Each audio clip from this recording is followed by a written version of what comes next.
Fallout Equestria Project Horizons. Chapter 20. Mercy. Tough love, baby.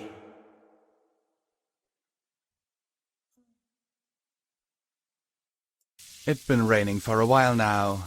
A cold rain. A hard rain. The kind of rain that makes you feel like some pony up there doesn't like you.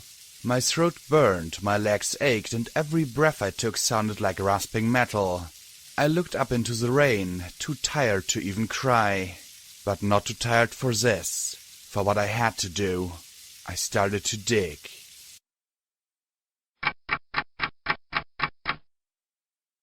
It doesn't hurt. It doesn't hurt anymore.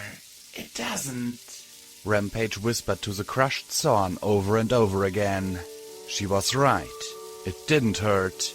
The shock rolling through me had mutated into something completely new.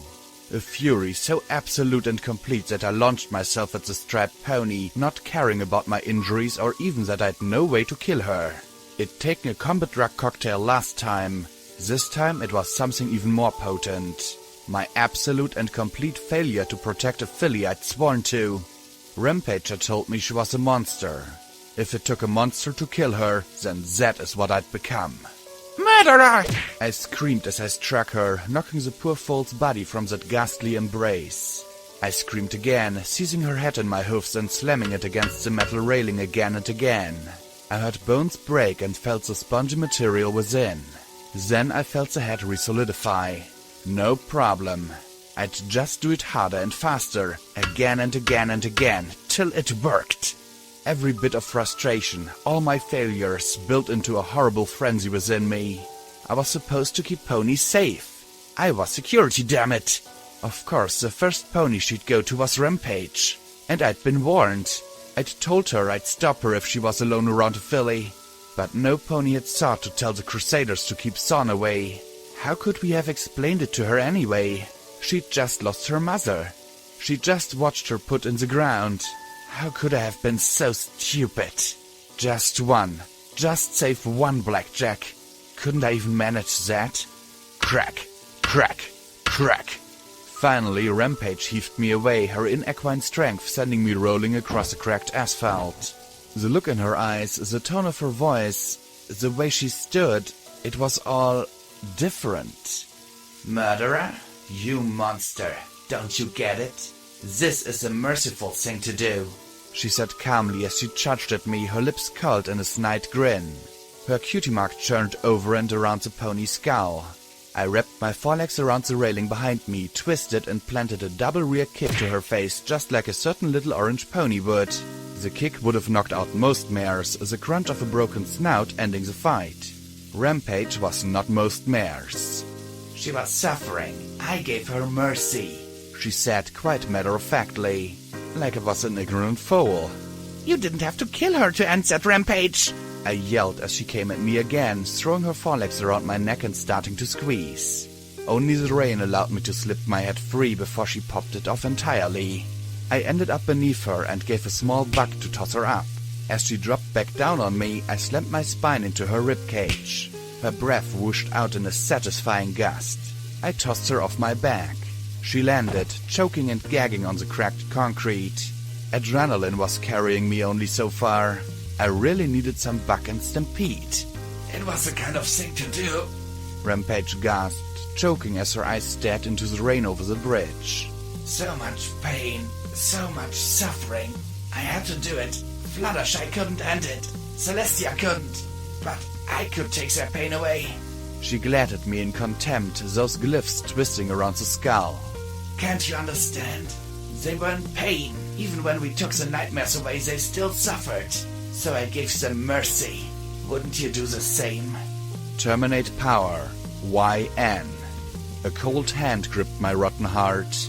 No, I said, but my denial skills had gotten rusty the last few days. It's not the same. They were crazy and trapped. I would have had to leave them there. I tried to slam her to the ground again, shut her up for good. I didn't want to think about it. Don't think about it. But when she hit the roadway with the sound of another bone breaking, she arched a brow and grinned in that haughty, condescending manner. Oh? So, you have given out mercy as well. Killed the helpless foal to spare them the pain. Pulled the plug. I felt numb and stumbled, and she shoved me away from her. Oh, so that was it. I've done that too.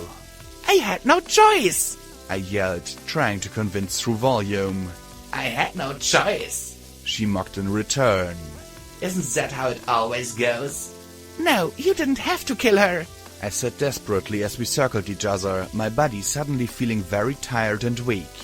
There was nothing I could have done. Really? Nothing? Her voice lowered even more. Didn't stay with them? Didn't help them? Didn't find some pony who could? Didn't devote yourself to doing everything possible to save them? Her question slammed harder in me than her hoofs as I backed away towards the flaking word mercy on the asphalt. I thought my choice was lose-lose. I knew some of the children were crazy, but had I gone from pot to pot to find out for sure? Could some of them have been saved? I'd thought the collegiate and society wouldn't have helped, but had I asked them? Had I dragged Archibald and Splendid up there to find out for sure that there were no medics in the wasteland? Had I devoted my life to finding some way of saving those terrible innocents? No. I'd pulled the plug, sung a little song, and then gone back to Megamart to collect some bottle caps. Rampage pounced, knocking me onto my back on the warning sign and lying atop me. You're no different from me. Not at all. Sanctimonious, cruel, and vile. This world is too painful, too corrupted, too hateful. Mercy is the only decent thing we can give them, she said to me softly, contemptuously, as her hoofs crashed down with terrible power. But don't worry, Blackjack. I know you're in pain. I know you're sick. I'll give you mercy too. Rampage! I gasped, my legs kicking and struggling against her, but I wasn't even sure I was really fighting her anymore. Whoever this mare atop me was, she wasn't the Reaper I'd known. You keep calling me Rampage, she said softly as I gasped and choked. That's not my name. Get off her, you cunt! Glory screamed. The grey Pegasus dove from above, and a stream of red beams burned smoking holes in the striped pony's body. The holes closed before my eyes, but Glory had the bit of her battle saddle clenched and put on the fire. Finally, one red beam from her boxy pistols hit in just the right way, and the immolation reaction flashed along the striped pony. Her hoofs burned my throat as she collapsed into a pile of ash atop me. Something hard and heavy landed on my chest. I coughed and hacked as I looked at an egg of pink quartz wrapped in golden wire and glowing with an eerie pink-tinged light. A strange glyph in the egg's center, a twisting whirlpool that throbbed like a heart, glowed more brightly than the rest, and there were more lights within. I shoved it off and rolled onto my side as Glory landed next to me. Easy, Blackjack, easy. She's dead now. Breathe. She almost crushed your windpipe. From the worry on her face, I suspected that she wasn't sure about the almost part.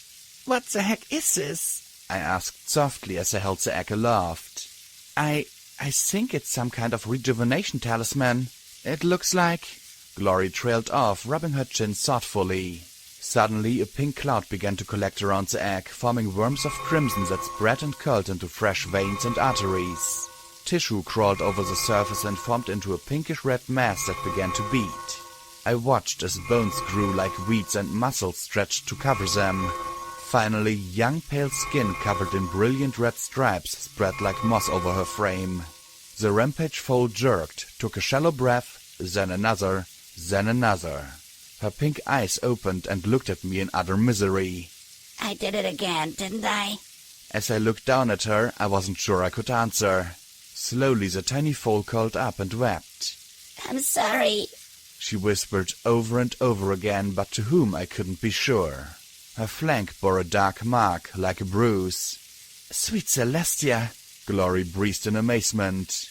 Rampage? I asked softly as the two striped sticks wrapped in barbed wire appeared on her flank. I did it again, didn't I? She said again as she sniffed. Then she looked at Thorn. A look of such pain crossed her young face that I couldn't help myself. I hugged the striped foal as she sobbed into my shoulder. Not again. Why did it have to happen again? I'd been repulsed by what she'd done and hurt by what she'd said, but at this second all I knew was that she needed my help. And maybe a hug would calm every pony down enough for some pony to explain what was going on. Glory watched her closely. What happened, Rampage? I went away. I was bummed. I like being by water, so I thought I'd come out here till the funeral was done. And then Son was running, and she was crying, and I wanted to give her a hug, but I was afraid, and I went away till just now. Glory listened closely with a little frown. I guess I got disintegrated. That's usually the only time I come out of it like this. So, you're crazy, I said with a little half-smile. That should have been obvious. I guess. Glory rubbed her chin in thought. How long do these blackouts last? It's not... She sighed and smacked the side of her head. It's like I'm there, and then I'm somewhere else, and it's a bad place. She whispered as she trembled in my limbs. Then it's not crazy, Glory said with a small frown. Our eyes met and she gave a small apologetic smile. Please remember, I'm drawing on one class of psychology and something I once read in a Canterlot Journal of Medicine, but in a real psychological disorder, another personality doesn't just completely take over. That's not how it works. Rampage looked shocked. I always figured... are you sure I'm not cracked? She asked with a confused, worried little look. You just regenerated from some talisman in your chest, Glory replied with a shake of her head. I'm not sure of anything with you, but if it was something as simple as being crazy, then it would be consistent. Oh, you're one hell of an actress. But if you wanted to kill us, heck, kill all of Chapel, you could have. So I don't think that part of your brain twigged. She sighed and frowned. This is something else. I saw others running up and took the opportunity to engage in another bout of rasping and coughing. I rubbed my bruised windpipe, hoping that maybe sometime soon the wasteland would give at least my respiratory system a break. Blackjack! P21 shouted as he limped towards us. Sekashi, carrying a burlap sack, was hurrying up behind him. The zebra took one look at the three of us, sighed, and came straight to me. She dug into her bag and pulled out a sparkle cola bottle filled with something that had the consistency of paint. I took a drink and felt the familiar sensation of a healing potion, though it tasted somewhat odd. Good though. P21 stopped so short at the sight of Thorn's crumpled body that he tripped and fell on his face. Thorn! He looked at the tiny Rampage. What the fuck is going on? I slowly rose, spitting and hacking phlegm as the zebra brew did its work. I was glad I could still swallow, even if it hurt. Finally I rasped, Some pony killed Thorn, not Rampage. My voice sounded worse than a ghoul's. What? He said flatly and pointed at her broken body with a hoof. Rampage, what? He looked at the shaking foal with a look he'd reserved for me and the mine boss and thoughts of returning to 99. What? He shouted, his eyes glaring from one to the next in outrage. Something to control of her, I said firmly, the tiny Rampage looking at me as if she couldn't believe it any more than P21 did. She killed Thorn, said she was giving her a mercy. She did it, not Rampage. I looked at the slain foal, feeling empty and brittle again. She tried to kill me next. Glory vaporized her, and then she regenerated into this. P21 clenched his head between his hoofs. Are you telling me we're traveling with a psychopath? I gave a stiff nod, and his eyelid twitched as he threw his hoofs in the air. Oh, so her being crazy makes it all okay? That's so much better.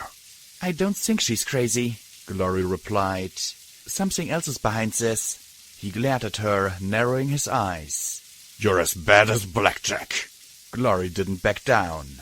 I'm telling you that Rampage needs our help. Thorn needed our help, he yelled at her. You're right, I yelled at them both, feeling something tear in my throat and set off a coughing fit that silenced the argument. I grit my teeth, trying to get the words out.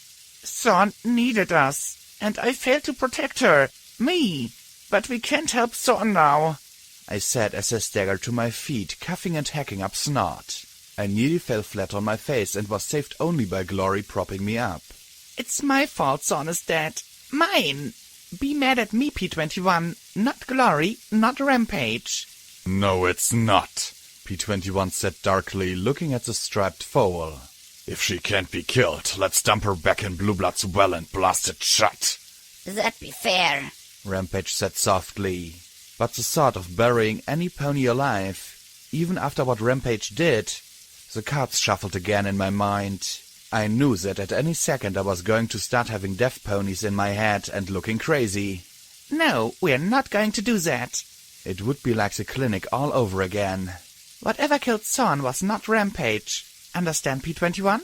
I don't care who did it. The blood is on her hoofs. What do you think the Crusaders will do when they find out? She was one of them, Blackjack. I don't know, okay? I rasped. But you bury her alive, then bury me too. I'm just as guilty as she is. Or did you forget what I did at the clinic? He stared at me, his eyes widening. It's not the same. I know it's not, P21. I know it's not, but... I stared at the shaking Rampage. I lost. I wanted to scream. I felt like I was the one going crazy now. Just trust me, please. I begged him as I slumped against Glory. He just looked at me. You can't save every pony, he said softly as I slid back to the ground. I know, but if I give up, then how can I save myself? I asked as I hid my face in shame. He gave one last sigh. What do you need me to do, Blackjack? I looked at him and gave him a grateful smile. At least, I hoped I was smiling. Tell Priest. I couldn't. I'd rather die than see his face when I confirmed that our lost had been a murderer. He gave a stiff little nod, then limped away towards chapel. You should have let him bury me, Rampage muttered. Stop! I croaked at her, then took a slow breath. Just stop. I don't know who or what you are, Rampage. I know what I saw and what you said. I don't know if you're crazy or not, but stop saying that we need to kill you. That won't bring Son back. I sighed as I looked at the clouds, my gut clenching before I doubled up and hacked and cuffed through my bruised throat. I spat out another wet, hoping that stuff wasn't blood. Then I looked at her curiously. So, why are you little? The look she gave me could have curdled Sparkle Cola. I swallowed and chuckled. Okay, you don't know. How long are you going to be like this? She gave a little shrug. Days. Honestly, it's been almost 5 years since I was disintegrated. Right. Glory, can you take her back to the Star House, please? Blackjack, you should come too. But I just gave her the easiest smile I could, and she sighed. Of course, Glory was more worried about me. After a look, though, she finally turned to Rampage. Come on, kid. Rampage blinked and frowned at her. I'm at least 50 years older than you. Glory smiled. I can't help it. You're just so cute. I'm not cute. I'm one of the top reapers in all of Huffington, and I'm a crazy immortal death machine. Rampage said with a little stomp of her hoofs. That is not cute. She glanced back at Son with one last mournful look. Not cute at all.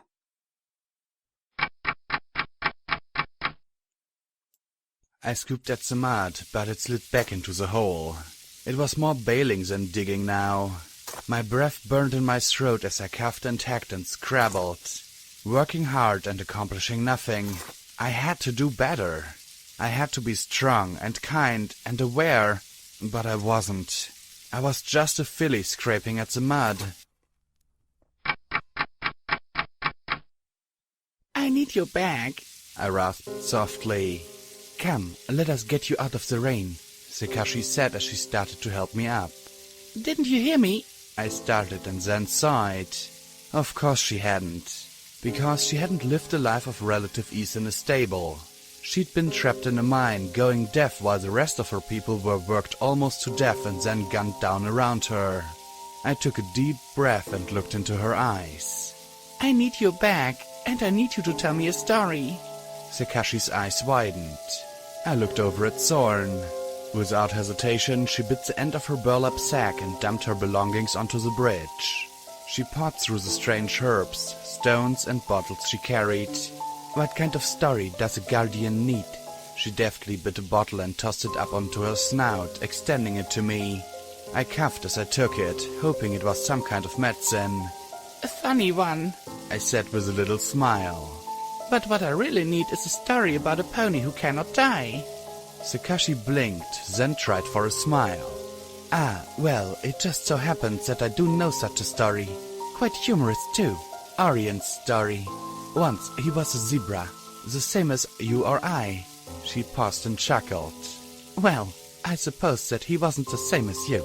He wandered the plains with his tribe. He was not the strongest hunter, nor the bravest, nor the most capable. He was, in fact, the weakest, the most cowardly, and the most inept. Truly, poor Orion would not last long. But still he wanted mares and respect, and to stand proud and tall amongst his people. As Sakashi talked, I limped to the still form of Thorn and, as gently as I could, tried to slip her into the bag. Her dull eyes looked at nothing at all, not understanding what had happened to her. I prayed as I brushed her eyes closed that her last thought hadn't been Rampage's betrayal. "I'm so sorry," I whispered to her ear. Sakashi's story halted, and she coughed in the rain before continuing. "And so, as young bucks are wont to do, zebra or not, he made the foolish choice. One night he called out to the stars, asking them to make him strong and brave and terrible. And the stars heard and granted his wish, and gave him forbidden knowledge no zebra should know. He put his spirit within a rock, and the rock was in his chest." I sat up, looking at her as I pulled the drawstring tight with my magic. "His spirit?" There couldn't be a coincidence between the story and what I'd just seen, could there? She nodded. "Yes, all things have spirits. What you call a soul. It is the truest reflection of one's self." Funny. I recalled a particularly boring lecture about cutie marks. Why would that make him, well, invincible? There is a power to spirits.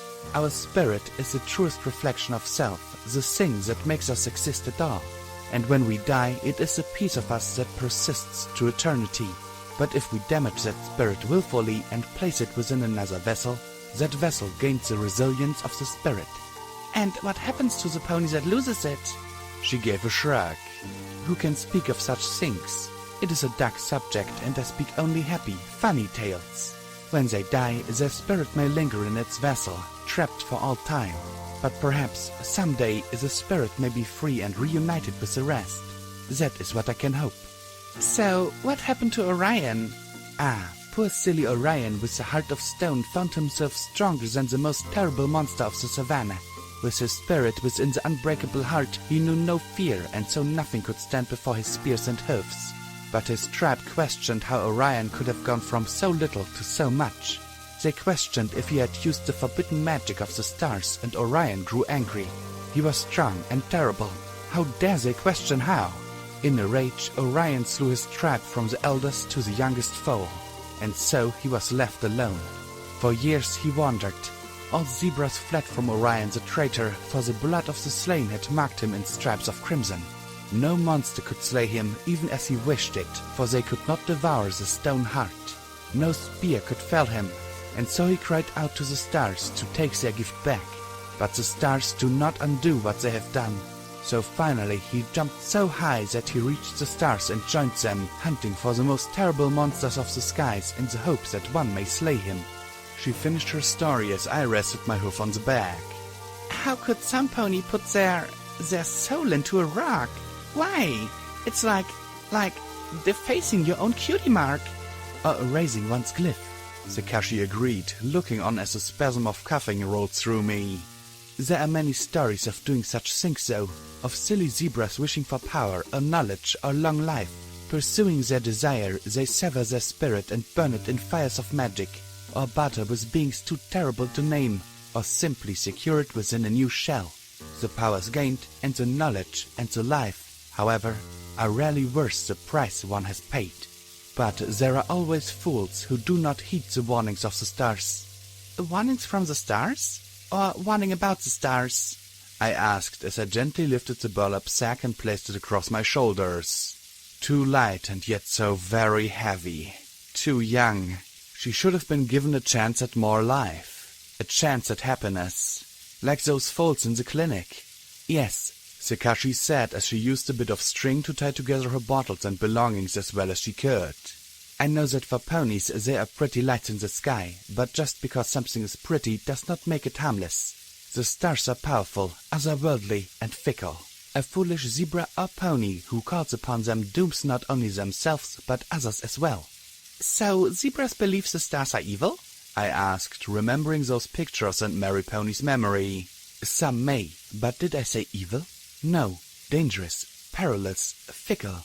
but they do not wish our destruction, for otherwise we would surely be destroyed. She gave a sad little smile. It is far too easy to simply say that something is evil. To invite their attentions and to plead for their aid is folly. But they are not cruel and wicked, she said, her eyes lingering on Rampage before she looked up at the clouds. There are stories of the stars giving guidance to those who need it. Stories of the stars granting succor and inspiration. It is when we demand of the stars that they grant our desires. Much to our pain, as your Nightmare Moon discovered. Nightmare Moon? I asked as we walked, glad for the excuse to take my thoughts off what had happened minutes ago. What does she have to do with stars? Who do you think it was that gave her such power? She asked as she kept her eyes on me. The lesson of the stars is not that they are wicked things.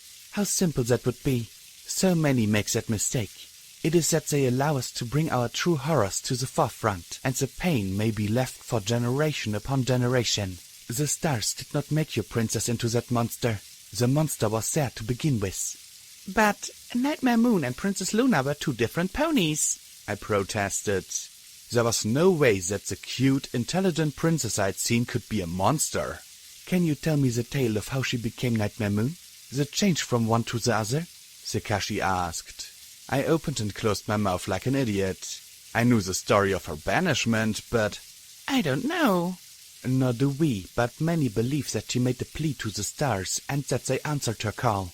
And though her sister and people forgave her easily, that which the stars touch, they change forevermore. That seems pretty severe, I said softly.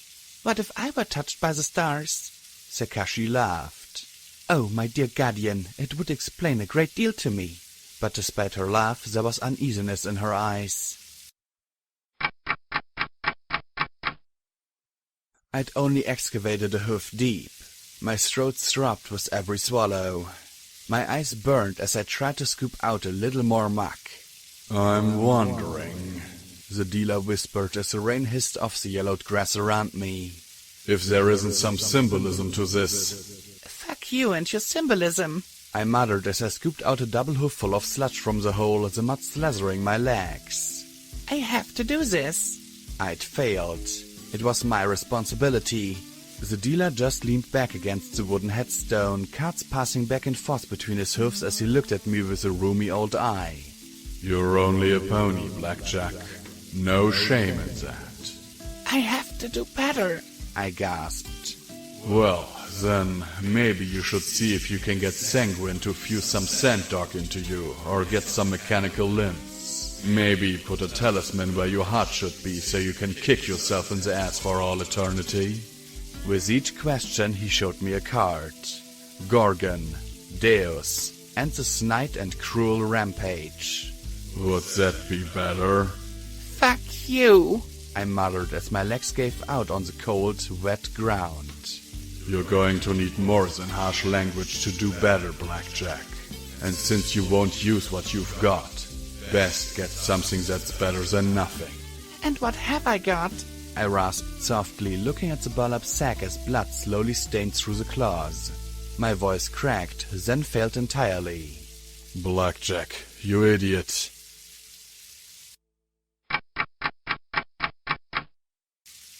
Side by side, we entered chapel, and Sakashi looked at me with her easy smile and worried eyes. Let me check on Medina. I just wished to check on her. She tried to keep her eyes on mine, but they could not help but glance at my passenger. Stay with her. At least one of us should have the sense to get out of the rain. I crackled, feeling cold and tired. It was how I imagined Scalpel and Bonesaw must feel. I wondered what it was like to be a mother. The thought was simply terrifying. I could barely take care of myself with my friend's help. What would it be like to worry about a foal? To lose one? I was walking slowly past the post office when Priest stepped quietly out into the rain. The water spraying off his shoulders seemed to glint around him like an aura. Our eyes met, and there were no words. I looked with eyes of guilt, he with silent recrimination. He'd warned. I'd failed. What needed to be said past that? He stepped past me, giving the sack a small nuzzle of farewell, and walked off towards his church. The door to the post office opened, and 3 young ponies tumbled out. Medley, Adagio, and Allegro rolled into the rainy street. Little Sonata followed the four.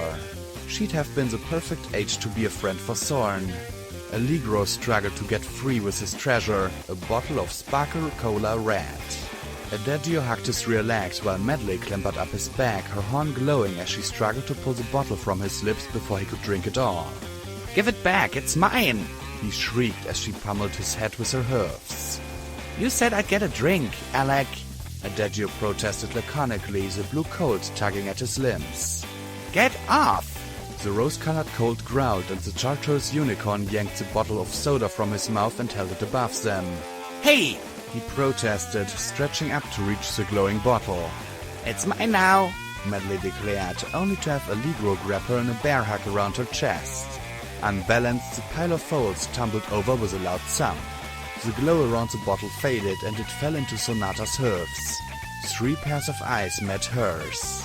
The little purple earth pony smiled and then promptly spat into the bottle. A chorus of filled the air as the filly enjoyed her radish-flavored soda with a small smile of triumph. Hey, it's Security Pony, Medley said as she pointed a hoof at me as she lay upside down upon the blue Adagio. They rolled to their feet and suddenly I felt a pit opening inside me. Did you find Zorn? Been looking everywhere for her. What's in the bag? Allegro said with a grin of acquisitiveness, but he must have read something on my face. Hey, what's wrong? You don't look so good. What could I say? How could I explain one of my friends had killed their newest member? Hey Sonata, did you win? Charity said from the doorway. The youngest of the four took a drink with a wide smile. She's bit in the bottle, Adagio whined. Just like I told her. Good girl, Charity said before she yelled into the post office. Sonata won! Pay up! Then she glanced at me and her smile faded. She looked at me and the sack on my back. What are you doing? She's acting funny, Medley said suspiciously. But Charity's eyes met mine. They flashed a moment like beam weapons before she said softly, Zorn's dead, ain't she? The four looked at her, then looked at me in worry. I couldn't speak. I could only nod. She took the walk, huh? Her golden eyes looked at the back on my back, and I knew that she was lying through her horn, but once again all I could do was nod. The four didn't look shocked. They looked sad, resigned, as if this wasn't the first time. I thought she was going to stay, Sonata said softly as she hugged the almost empty bottle. Medley put a hoof around her. I really thought she wouldn't walk. It happens, Sonata. It happens, Medley said as she nuzzled her ear. This was how the Crusaders survived. Adagio looked at his brother, wilting in the rain. Wonder who told her about the bridge. Probably Panda or Crisp. I'll thump him if they did. The blue colt muttered dully, and that was how colts survived. Head inside. No point in being stuck in the rain, Charity said, stepping aside. When they'd gone back indoors, she looked at the bag again. You going to take care of her? All I could do was nod, and her gaze dropped. Good. The yellow filly turned back to the post office. Don't you want to know how? I croaked and then coughed. I was soaked through, exhausted, and just wanted to dry out. She looked back at me with her sad gold eyes. No, she said simply as she stepped back inside. She didn't need to know. Zorn had died and I was taking care of her. That seemed to be enough. I'm sure a pony like her would eventually find out the details from Priest. Alone, I walked to the grave where the trampled grass and muddy earth were the only indication of the ceremony that had taken place here barely an hour ago. I looked at the wooden post. Roses. Gently, I lay Zorn on the grass. I'm sorry. I didn't mean for any of this to happen, I said as I closed my eyes, hanging my head. I bet you've heard that a lot, huh? You pony bastard. You're talking to me? He said from my left, where he was sitting and looking at the grave solemnly. I glared at him hatefully. He returned my gaze and had the audacity to look upset. Yeah, it's an old theme. The road to hell and all that. Why can't I make it any better? Why can't I save even one foal who just lost her mother? Why do you take everything away? I didn't kill her, the white horse said softly as he tucked the ragged cowpony head further over his face. You know what I mean, I said quietly as I looked at the brown muck before me. Why do you have to make it so hard? I don't, Blackjack. You do. Because you care so damn much. He said softly, looking at me with a sad, avuncular smile. And you know what caring means. Caring fucking hurts, no matter how you slice it. I whispered, and then I began to dig.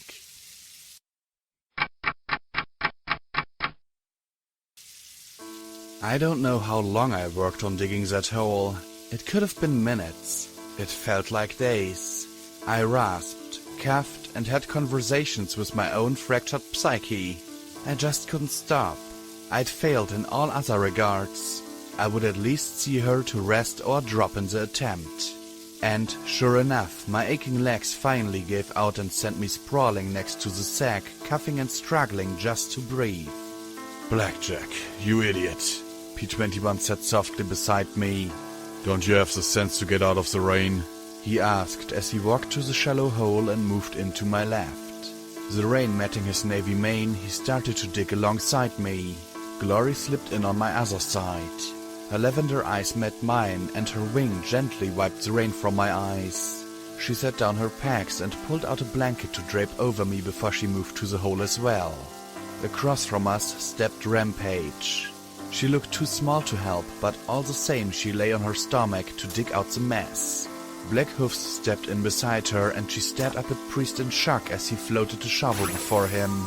Giving one long look at the tiny Rampage, he proceeded to dig as well.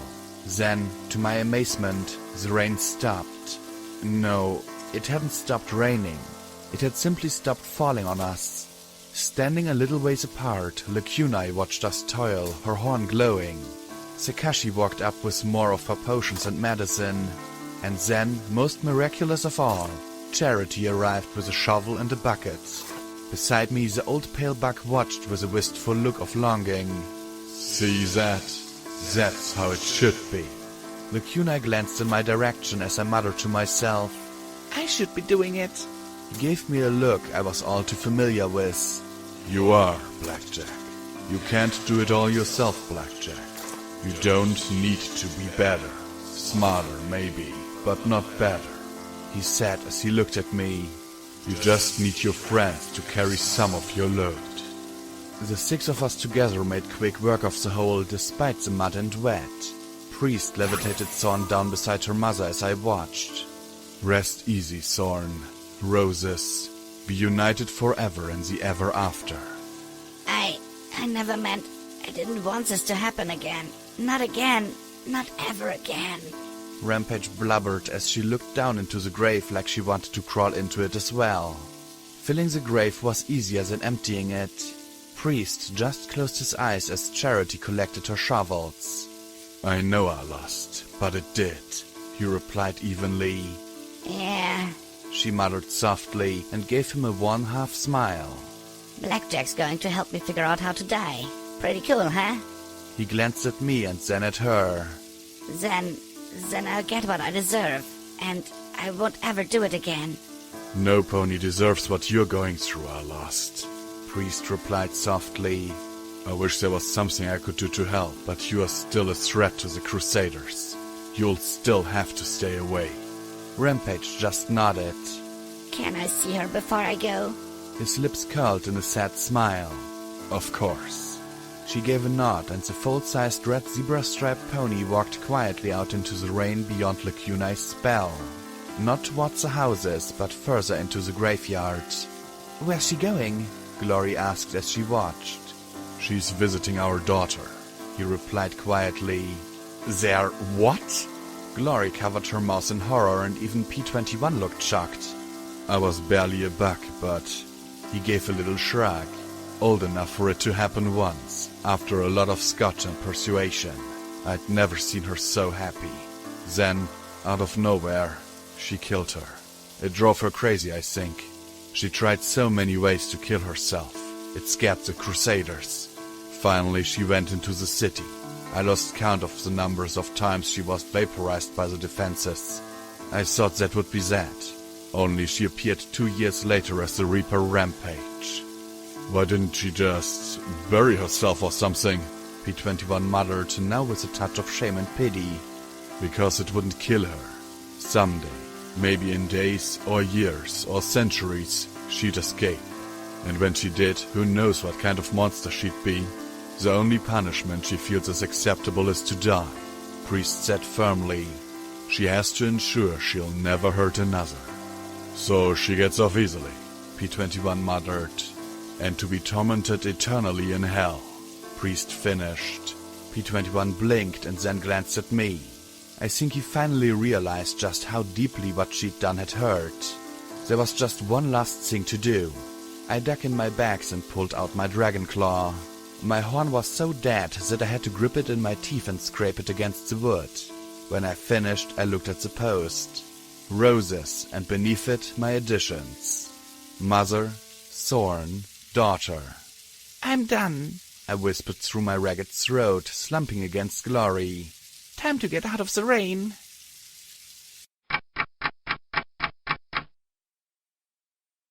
Unfortunately, my departure for Stable 99 was going to have to wait a little while. I was sick. Sick. I'd almost prefer dying of radiation sickness to coughing, hacking, and generally feeling miserable. I know, Rampage was in an infinitely worse place than me, but she was simply dealing with a second childhood. Or third. Fourth. And at the moment there was nothing I could do as they put me upstairs in Marigold's old bed. Sakashi stopped by to administer her healing draughts and brews. Apparently a zebra who knows how to mix simple concoctions was merely a striped pony. I know they may have smelled foul, but they were far better than the boiled leaves Glory brewed up. I was also admittingly curious about zebra culture. Pretty much all I'd learned about them was that they were the enemy during the war. To hear her speak of it, the zebras had once lived in tribes across a vast grassland. Most were nomadic, though legends and archaeological evidence indicated that this might not have always been the case, and rather than set up large towns and cities, they simply established a few buildings for healing and protecting their wealths. Unlike Equestria, which had tamed most of its wilderness, the zebra lands had been rife with monsters and threats. These were respected by the zebras, and zebra bucks and mares would test themselves against these threats. What they lacked in unicorn magic, they made up for with rare and potent magical talismans. Apparently, a long drought changed much of this way of life. With the savanna dying, zebras were forced to gather in villages and cities built around water sources, and, with the zebras no longer able to just move away from them, competition with the natural predators became acute. A decade or so later, the land's gem deposits were exhausted, and the dearth of the gems that were the foundations of the zebra's magical talismans threatened their survival. They found a twofold solution in Equestria. Equestria was industrializing, and many of the technologies it was beginning to develop held promise of replacing the need for talismans altogether. At the same time, though, Equestria had large supplies of gems, and, fortunately for the zebras, its burgeoning industry also meant burgeoning demands for energy, demands that the quickly dwindling Equestrian coal supplies were unable to meet. Agreements were made. Equestria would supply the zebras with gems and give zebra industrialization a boost with the knowledge and technology for coal mining, and in return the zebras would send coal to Equestria. The demand for mining and the desire for technology completely changed their nomadic way of life. The zebra lands were tamed and exploited for their resources, and the zebras began to develop their own technologies, both earth pony-like and alchemy-based, to supplement and enhance their traditional tools and talismans. The Caesar, the latest to occupy a position that was formerly just a sort of highly experienced diplomat in charge of settling the largest intertribal disputes, took up the increased power the sedentary lifestyle had given him and declared a bold new future, but it was not easy. The zebras, experiencing the same sort of technological growth as Equestria, also began to experience the same sorts of unsteady social changes. City dwelling was no longer just something in legends, done by only a few small tribes, or done to weather a drought. Now it was a norm. Railroads snaked across the land, turning journeys that might have once taken weeks of hard travel into a few days in a well-appointed coach. The increasingly unified zebra military, armed with new weapons and new magic, stopped simply keeping the beasts away and began to hunt them down. New thoughts shot through zebra culture like lightning, and among them was one that began to climb to a dangerous boil. Most zebras had never been able to spare much thought for how things were elsewhere. They'd been too busy surviving, and it wasn't as if things in faraway lands would matter much to them. Those who did think about it, though, tended to be quite resentful of Equestria. Equestria, chosen land of the living goddesses, where the monsters were tame and even the seasons were ordered for the ponies' comfort. Still, that resentment hadn't mattered much. Equestria didn't care much about the zebras, and the zebras couldn't do anything about the ponies. The first wake-up call came when Nightmare Moon returned and delayed the dawn.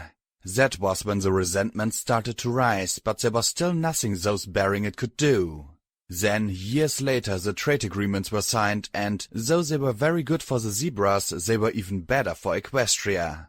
The zebras were paying in coal 10 times what the ponies were paying in gems. And those gems were even more valuable to the zebras now than before. The new industries might have been reducing the relative utility of the old talismans, but at an even higher rate it was creating new uses for enchanted gems. With all of this and more beneath the surface, it only took a small nick to start the process that would end with the world exploding. The hostage crisis was that nick, and the disaster proceeded from there. The Caesar withheld the coal until fairer trade terms could be negotiated. In return, Equestria withheld its gem shipments. Pony power, transportation and manufacturing were cut back, then cut back again. Zebra industry faltered as the gem supply dried up, and the campaign against the monsters of the land found itself expanding beyond the capabilities of its suddenly reduced supplies. This only further increased zebra reliance on coal-fueled technology, increasing the domestic demand for coal and decreasing the demand for foreign gems. Peaceful diplomacy failed, and Equestria, desperate as its ponies lost the infrastructure they'd come to rely on, began seizing coal shipments by force. It was curious, almost cute, to hear about the first battles. Great care was taken to minimize casualties. Prisoners were exchanged immediately. Medical care offered. Meanwhile, Celestia constantly strove for some sort of Artemis. But as the war progressed, the fighting grew worse. Weapons developed, new combat spells, and dangerous new spell talismans pushed the destruction onward. Every pony and zebra involved seemed to agree that the fighting should stop, but none were able to let the other side fire the last shot. Zebra refugees and displaced ponies became increasingly common, and violence and resentment against them grew. Then came the Little Horn Massacre. I only knew it as a footnote in my history books. The attack on a school prompted Celestia's abdication and elevated Princess Luna to the throne. I hadn't known that it had been Luna's school. I didn't realize that the attack had employed a terrible new poison talisman. The Caesar denied that the school had ever been a target and said that the weapon had been lost and would never have been authorized. But the slaughter changed everything. No pony was interested in peace anymore. The only drive was to win at any cost. Of course, the burning of Huffington came soon after, and the reconstruction soon after that. It was as if, once unified in a common direction, ponies raced to discover how much they could do. No pony had seen that the new horizon they were racing towards was a cliff. Wait. Some pony did, I muttered. Some pony knew. I remembered the museum and the cakes. Some pony had known the day and the hour and had taken steps. But for what, I couldn't imagine.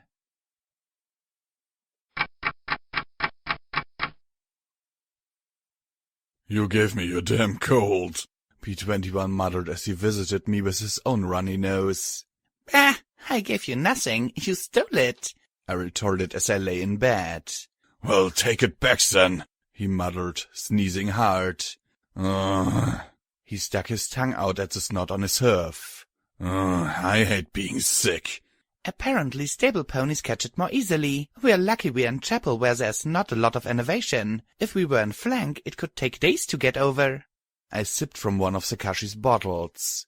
You should drink this. I think I've coughed up every color of the rainbow, but I feel better.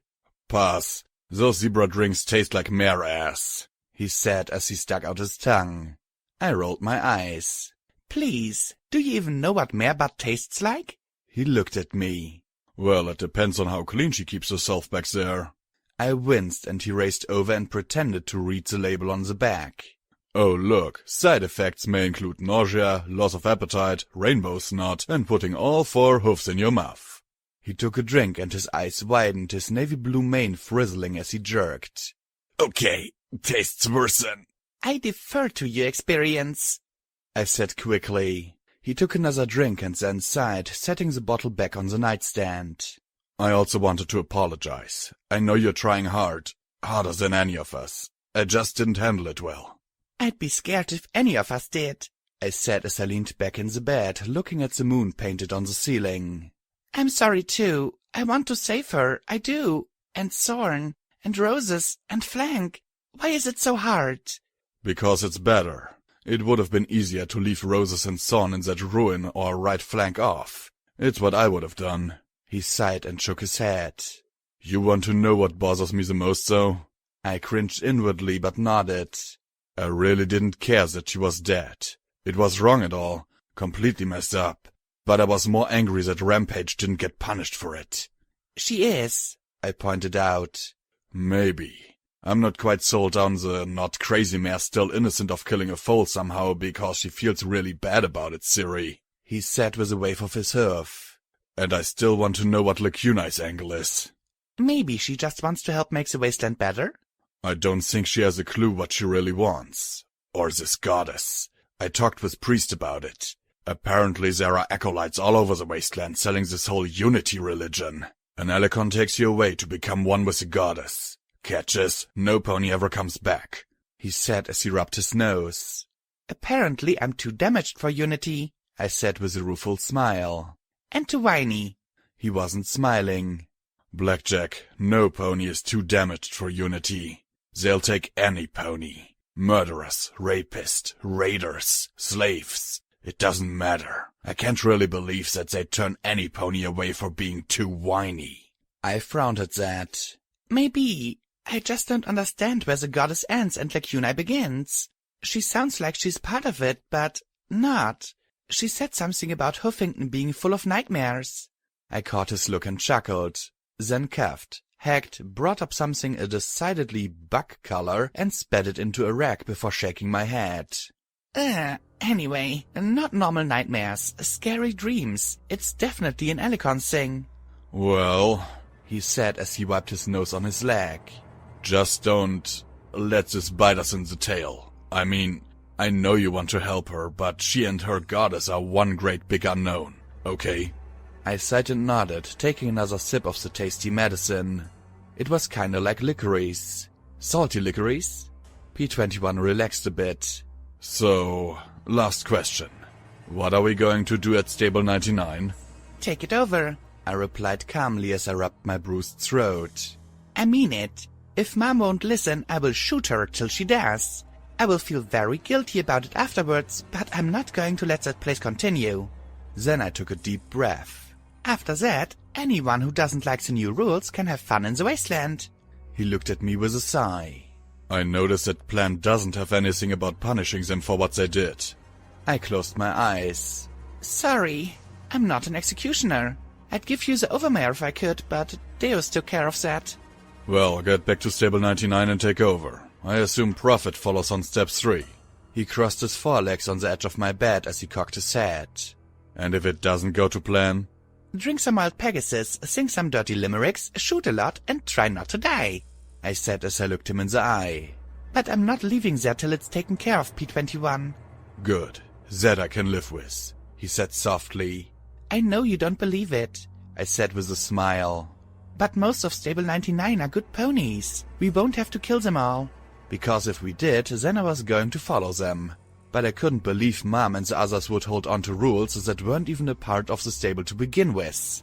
You're an optimist, Blackjack. Still, while I'm not sure about their goodness, I'm pretty sure they aren't going out of their way to screw us. If they have a choice, then they'll do what's easier. He gave my hip a nudge. I'll be honest, fighting you is hard. I smiled at that. I needed to make cards. Security, don't fight me, it's hard. And afterwards? Put Mom in charge as the new Overmare and put them in contact with Bottlecap. There's got to be valuable things to trade. Trade will save the wasteland, I said with a smile. Then we get the routing to the next destination for EC-1101 and maybe make a little stop at Hippocratic Research and see if I can't talk Sanguine into giving up on it. Sounds good, He said, actually sounding impressed. Then he chuckled. You know that something's going to go wrong. Yeah, probably Sanguine, I said, rolling my eyes.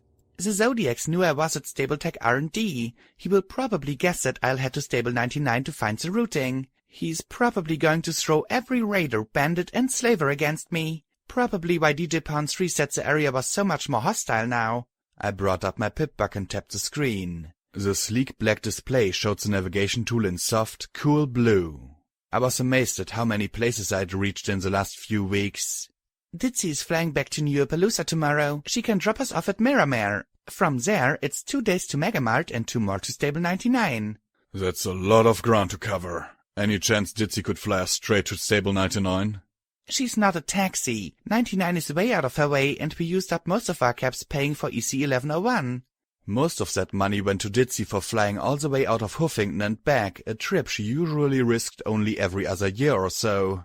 We can't keep her from her business just to save her some walking. He made a face. All very well for you, he said with a grimace. All your legs work. My knees are half shot too, after jumping off a catwalk, I reminded him.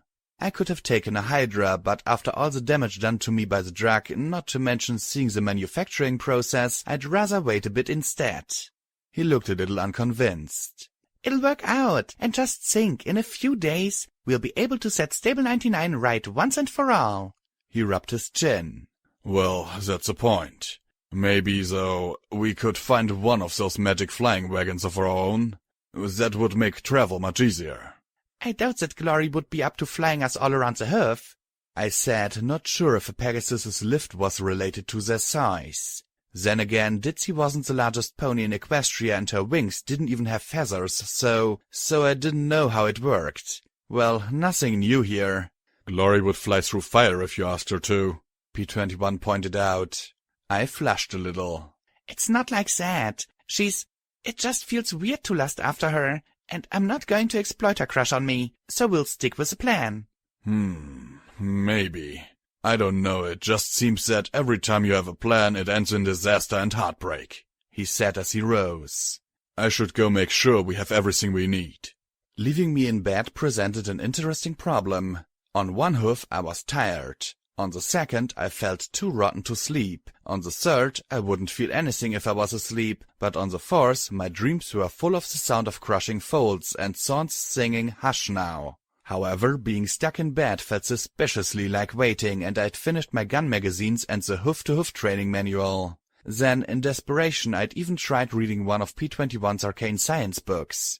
There simply wasn't any way to make arcane radiation gem reactors and spark generation as thrilling as reading about fallen Caesar fighting techniques. And don't get me started on his books on locks.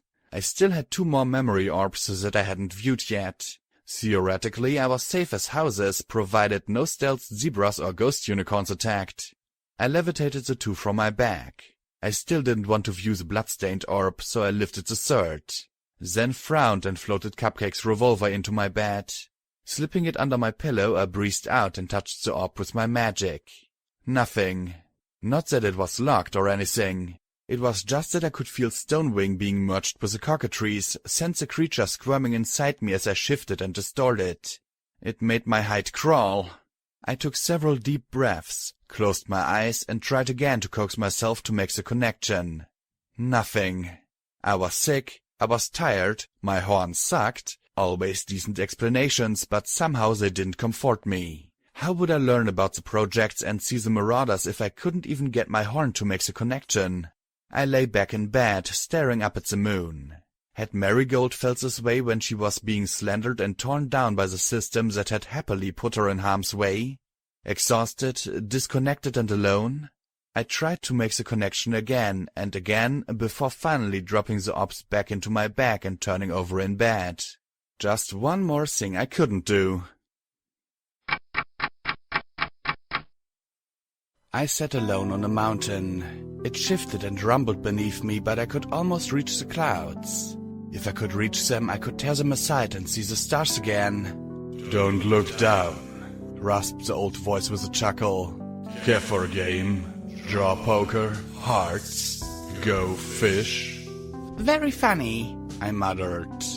I try. We've got that in common. I stretched and strained to reach the clouds. Go away! Just a little bit farther. Hey, you're the one dreaming me. You wake up. He said with that purring of his cards. So, what are you trying to do? Get to the stars, I replied. If I can reach them, maybe they can help me. Sekashi told you they were dangerous. Only to selfish ponies who try to use them to become super powerful and stuff, I said as I started to push the clouds aside. I'm going to use them to help. I wobbled as the rocks beneath me shifted a little, but I kept my eyes turned upward. Nothing bad's going to come of that. So thought Fluttershy, he rasped. But you saw what came of trying to force a better pony. Well, I'm making the wasteland happy then. And that's Pinkie Pie's thinking. You're just going from bad to worse now, he said as he shuffled the cards beneath me. Come on down from there, Blackjack, before you hurt some pony. I can't, I've got to help, I said as I finally pushed the clouds aside. I could see the twinkling lights. Help who? The dealer asked from below me. Why? Because I'm going to turn into a monster if I don't, I said as I reached up and pinched a star between my hoofs. It glowed like a memory orb, but hot and terrible. Oh, then what are you now? The dealer asked. I looked down to tell him to shut the fuck up and I stood on P-21's corpse. And Glory, Rampage, Lacunae, Bottlecap and Caprice lay further down the slope of corpses. Roses embraced the crushed body of her foal. Dozens of crusaders lay still in their tattered cloaks, the filly patches fluttering softly in the breeze. Hundreds of ponies in Stable 99 barding. Thousands of ponies dressed as raiders. Unclaved Pegasi littered the slope like broken birds. At the edge of my sight loomed the blasted corpse of Deus, the pulped remains of Gorgon, and the smoldering body of Blue Blood. And past them, the bodies continued further and further till they blended with the horizon. Told you not to look down, the dealer said, sitting on Rampage's face. The mass then shifted and the slope collapsed beneath me. I fell through the darkness, my friends' bodies buried me in a crush of limbs, the star coolly looking on between my hoofs. I jerked awake, knocking the box of Vanity's memory orbs across the sheets and sending them rolling across the wooden floor. I looked around, the images of the stars no longer quite so comforting. I sat up in bed, curling and pressing my head between my rear knees as my forelimbs hugged my head tight. Please, don't take that from me. Don't take the stars, I whispered to my poor, crazy brain. I finally calmed down enough to climb down off the bed and gather up the fallen memory orbs. One must have rolled under the bed, and I huffed softly as I laid down on my stomach and peeked under for the orb. Wait, orbs? 2 memory orbs glimmered at me from under the bed. What, were they breathing now? Very carefully I pulled the pair out. One was quite dusty. I put Vanity's orb back in the case, looking at the newcomer. Marigolds. I touched it to my horn. Please, please, please, please, please, please, I begged, trying to make my horn work. A flicker, and the world faded away.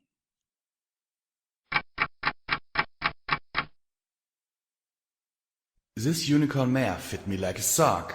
Even her glasses felt like my glasses. Her headache matched my own. All she needed was a runny nose and a scratchy throat, and we'd be interchangeable. I also knew this building. This was the Fluttershy Medical Center, and I even knew this hallway, even though it wasn't half lit and painted with a blood-lettered play. She stepped into Red Heart's office. I at once noticed that the stacked-up papers and files seemed even higher than when I'd visited. The tired mare behind the desk pushed her glasses back and gave a frayed smile at my host. Thank you for coming, Marigold. I know this is terribly short notice. Well, you made it sound like it was life or death, Marigold said in a soft and thoughtful voice etched with some tension. Why else ask me to come out here in the middle of the night? Red Hat trotted around from behind the desk to put a hoof on Marigold's shoulder. I know it has been a difficult time for you, Difficult? Marigold said in a soft, taut voice. Spending 3 years of my life on a dream I've had for as long as I can remember, only to get pulled for a medical review 2 weeks before the launch? Yeah, I suppose that counts as difficult. It's been challenging for all of us, with the assassination attempt, Big Macintosh's funeral last week and all. Well, yes, difficult. She then pushed a file towards Marigold and she glanced down. Marigold, PH medical authorization denied. And then atop it, medical waiver approved. Her eyes went over those stamps once and then twice. So I'm glad to make things a little less difficult for you. Why? Marigold asked in shock. Because we've reviewed the test results for your heart and found them less severe than we anticipated. And because Fluttershy knows what it's like to have a dream. And because we need your help. Marigold frowned as she walked to a cushion and took a seat across from the elderly mare. Redheart gave a small smile. Fluttershy has a dire medical emergency involving a pregnant mare. Without your help, she may lose a foal. My help? But how can I help? I'm an astropony and an astronomer. I don't know anything about medicine. Fluttershy wishes to perform a procedure that will transfer the foal from the patient to you, making you a surrogate mother. Marigold's ears stood almost upright at this. You want me to do what? To have a baby? Yes, Redheart replied calmly. Afterwards, she'd be transferred to an MOP full-service caregiver. You wouldn't be expected to raise her. As Marigold barked, Redheart continued. I know this is hard. Normally, we wouldn't even attempt a surrogacy spell like this without far more preparation and counseling, but when we reviewed your files, we found you to be an ideal candidate, and time is critical. Marigold looked at the file and then at Redheart. And does this waiver disappear if I say no? And from her tone, I knew that she'd walk if it did, even if it cost her her dream. No, Marigold. That was Fluttershy's and my final decision. You don't have to do this. But from the look in the pale pony's eyes, it was clear that she was desperate for Marigold to agree. But we hope you will. Marigold reached up, rubbing her temples with her hoofs. It's going... Don't you realize it's going to be pretty funny if all of a sudden I look pregnant? The foal is currently the size of a chicken egg. It'll be months before you start to show. Not to mention suspicious that I was turned down and then got a waiver. Some pony's going to raise a red flag, she said as she chewed on her hoofs nervously. It might, maybe, foul up the mission. Well, then you should say no, Redheart replied with a no-nonsense tone. I know you're willing to face terrible risks. This is no less a risk, perhaps even more dangerous than going to the moon. But I can tell you that the mother needs this. Fluttershy needs it.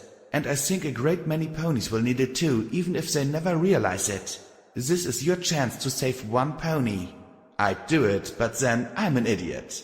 Marigold sighed as she looked at Redheart. I almost wish you'd blackmailed me. It'd be easier, she said as she closed her eyes. All right, she finally agreed.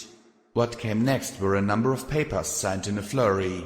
Clearly she wasn't reading them all, just signing on the X. Then 2 unicorns gave her a number of injections, but I was relieved that none of them seemed to involve the horrible rainbow-colored sludge I'd seen with Gorgon's memory. Now definitely woozy, she was led into a room decorated like a forest. There were actually living tree branches coming out of the walls. I wondered what kind of spell did that. A veil of leaves separated one half of the room from the other. On the far side of that thin barrier, a mare sobbed inconsolably. Shh. It'll be all right, Fluttershy said calmly over and over again. The mare spoke in a voice sick with grief. You must think I'm terrible. I am terrible, Fluttershy, she stammered around her tears. No, I don't think that anymore.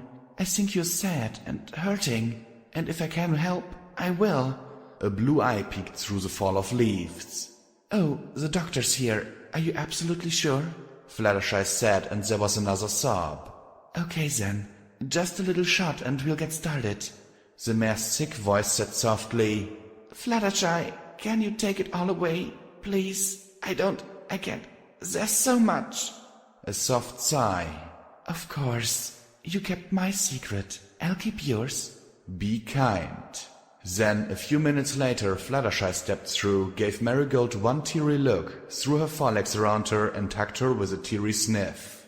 Thank you so much. Marigold relaxed and put her forelegs around Fluttershy, returning the gesture. She doesn't know, does she? Marigold said softly. Fluttershy shook her head.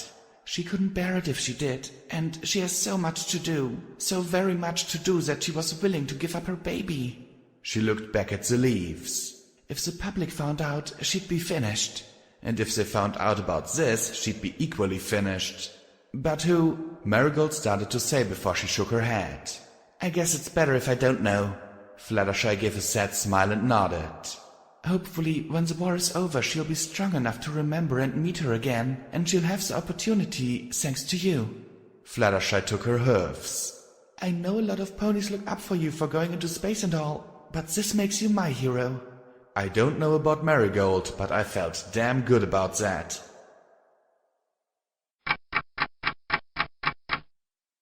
When I opened my eyes, I stared up at the ceiling, feeling conflicted.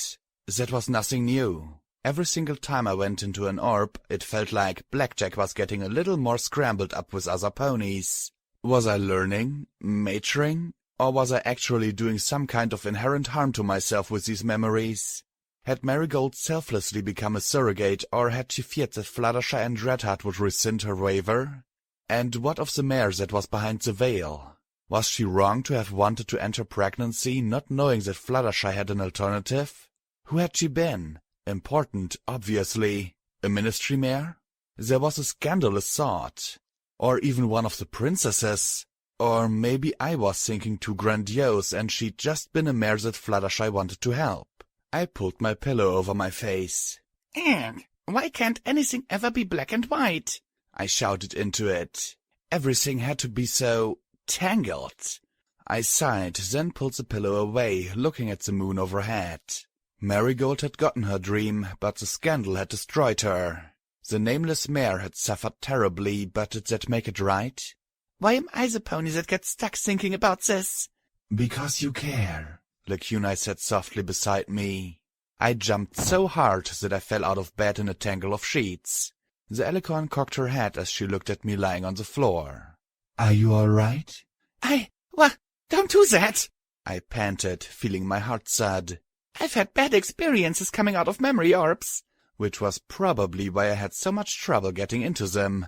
Forgive me, she said politely. I hope it was a pleasant memory. It was complicated. Slowly I rose to my hoofs. What are you doing? Waiting. Glory is attempting to cook. Her cooking is not going well, so I thought it best to check on you and get away from the smell, she said as she looked at the memory orb. So, is it worthwhile? More questions. I whined, but looked at the orb. What do you mean? We live within our memories and the memories of each other. The goddess directs and we act, but within her we flow from dream to dream and thought to thought. I can no longer remember which are my own and which are the dreams of the goddess. I wondered if that was why I was having so much trouble entering the memory orbs. Was I becoming afraid of changing? Do you, or the goddess, know anything about magic? Lacuna actually smiled broadly, and my answer was in her smile. Okay, dumb question, I guess, but I'm wondering about something Sakashi told me about a zebra who put his soul in a rock. Is that possible? I always thought that a soul was, well, you. It is, but there is dark and cold magic that can do such things. What you describe is a soul jar, Lacuna said in her distant voice. But I don't understand. How does something like that work? I walked to the door, opened it, and was greeted by the reek of burnt apples smothered in melted rubber. Gagging, I closed the door and rested my back against it. Okay, there was Gross, and then there was that. Lacuna seemed to be listening to something. Her goddess, I assumed. Imagine if you were to take a gun, something special and inherent to you, and then you placed within it a piece of your soul. That gun would retain the resilience of your soul. Perhaps it would never jam or rust. It might always be oiled, perhaps even more accurate than identical firearms. In extraordinary circumstances, perhaps it might fire an extra bullet or two before needing reloading. To you, it would simply be a weapon, but to anyone else it would be a weapon beyond any of its kind. So, what's the catch? Because that sounds way too good to be true, I said as I looked up at her, rubbing my runny nose with a hoof. Lacuna smiled sadly. The catch is that, so long as your soul is here, you can never pass into the ever-after. And there is a price paid for rendering something eternal. Souls do not heal, and it would take an exceptional pony to rend their soul thus and not suffer horrifically for it. I closed my eyes, trying to get my brain to work again. What had Priest said earlier about her healing like? What if you had, I don't know, like a healing talisman? A really powerful healing talisman? Like the kind that had stuffed my guts back into me in the clinic. And you made it into a soul jar? Could it keep you alive forever, even if you were vaporized? Lacuna looked intrigued. Perhaps. I imagined the pink egg I'd seen earlier, just like the one I'd seen back in Fluttershy's clinic, but with a tiny ghostly rampage stuffed inside. Indestructible, powered by the soul trapped within, remaking Rampage again and again. It didn't explain what she'd done, any of her other abilities or glories theory that it wasn't simple madness, but it did explain how she could get turned to ash and still reform. Is there any way to free a soul from a soul jar? Ah, her lips curled in a slight smile. For that you'd need a very special book. Don't suppose you'd know where? Cantaloupe, perhaps? In the Ministry of Image. Something was off. Years of poker had taught me the little tells that something was awry. The hint of a smile, the tone, everything. We've been searching for one for a very long time. Cantalot? I huffed. May as well be in the core. It may, she replied softly. We know of one book for certain, but there may be others. A copy was seized by the OIA, but whether it was turned over to the Ministry of Image or not is unknown. Then her eyes looked at my pip-bug, her smile widening. But perhaps you possess a means to obtain it from the OIA hub, yes? I gave a snotty sniff, narrowing my eyes slightly. Maybe it was due to Caprice's games, but I just wanted to know for sure who was pushing my buttons. Funny, what kind of goddess wouldn't know? We do not need to divulge every... I smiled. Gotcha, I said with a little smirk. Goddess, right? Mind letting Lacuna back? We are the infinite and all-knowing goddess. We do not... But the goddess was now hissing her words in pain. Nothing can... We... She clenched her head as she trembled. This is unbearable. How does she tolerate it?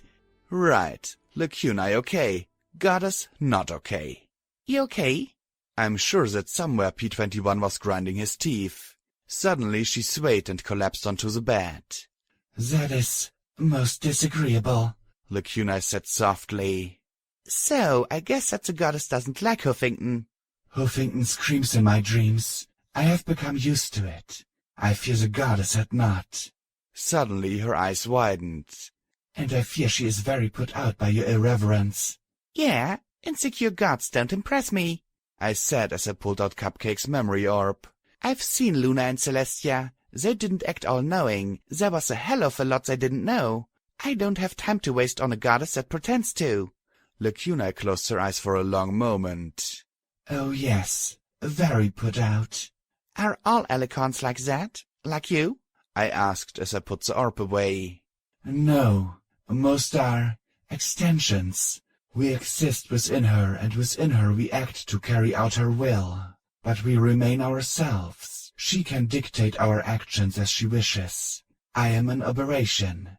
So you're a mutant alicorn? I asked with a little grin, but she smiled and nodded politely. I have been in Huffington for many years. I am resistant to the screams of the city. Few alicorns can survive in it for long. In some places it is physically damaging, she said with a little shudder. I wondered if she was referring to enervation or if it was yet another horror of the wasteland that I just hadn't encountered yet. I'm pretty sure she wants me to find a book for her. It is magic she lacks, Lacuna agreed. I paused, frowning in thought. Can it help Rampage? I do not know, Lacuna replied softly. We have only hints at its power. Right. I sighed, rubbing my muzzle. Well, good to know. Then I sniffed as the rubbery smell increased. There was a soft knock from the hall. I glanced at Lacunai, then opened the door. I made breakfast, lunch, brunch, Glory said, trotting in with a tray balanced between her wings. She turned and presented something that looked like mashed sugar apple bombs soaked in milk and wrapped in a fried egg, then burned to crunchy sticks of carbon. I lifted one, wrinkled my nose, and took a bite. Somehow she'd managed to make it charred on the outside and gooey within. I had to improvise on a lot of the ingredients. I chewed thoughtfully for a few moments. Not bad. Is that vinegar? She smiled and nodded. Huh, pretty good actually. Glory beamed. I'd probably just made her day as I slurped down the rest of the interior and then munched the crunchy shell. I levitated another at Lacunai. Want one? The Elikon shied away as she asked politely, Blackjack, by any chance, are you part dragon?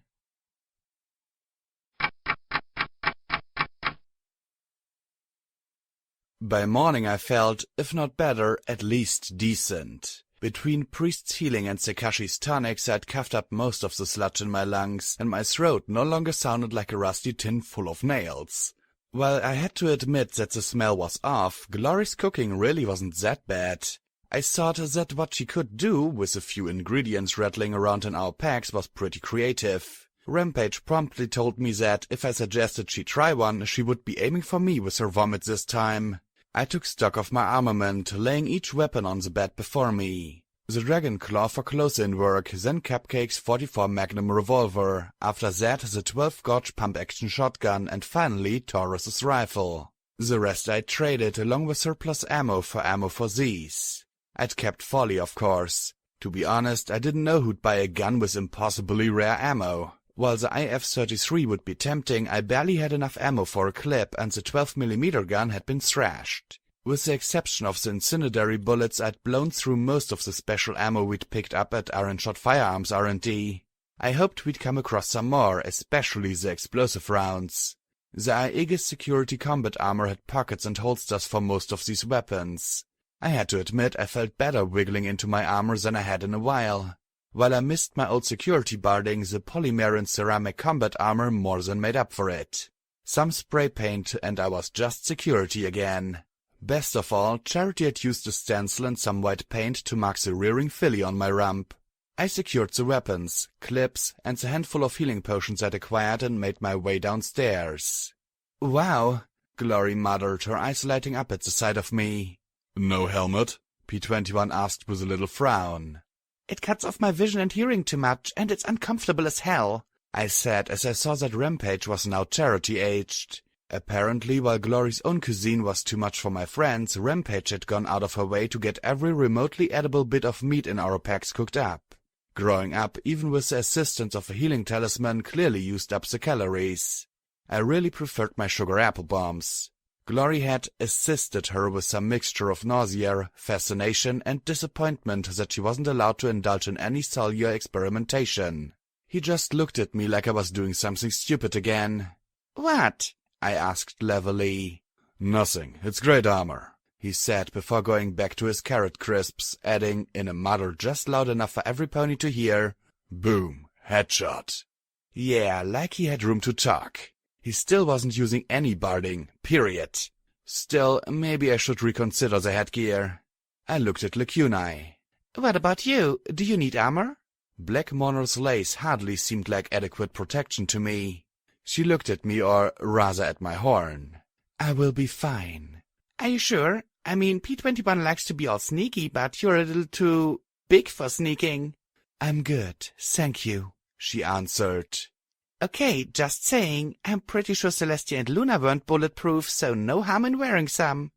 Blackjack, I don't need armor. I have magic, she said with a small smile of irritation.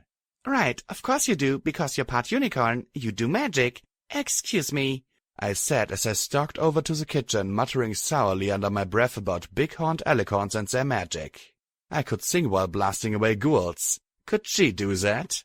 Once everything was said, I gave the house a parting look and locked the front door, feeling slightly less secure in the knowledge that any pony with some skill and a bobby pin could open it. Oh well, not much I could do about it now.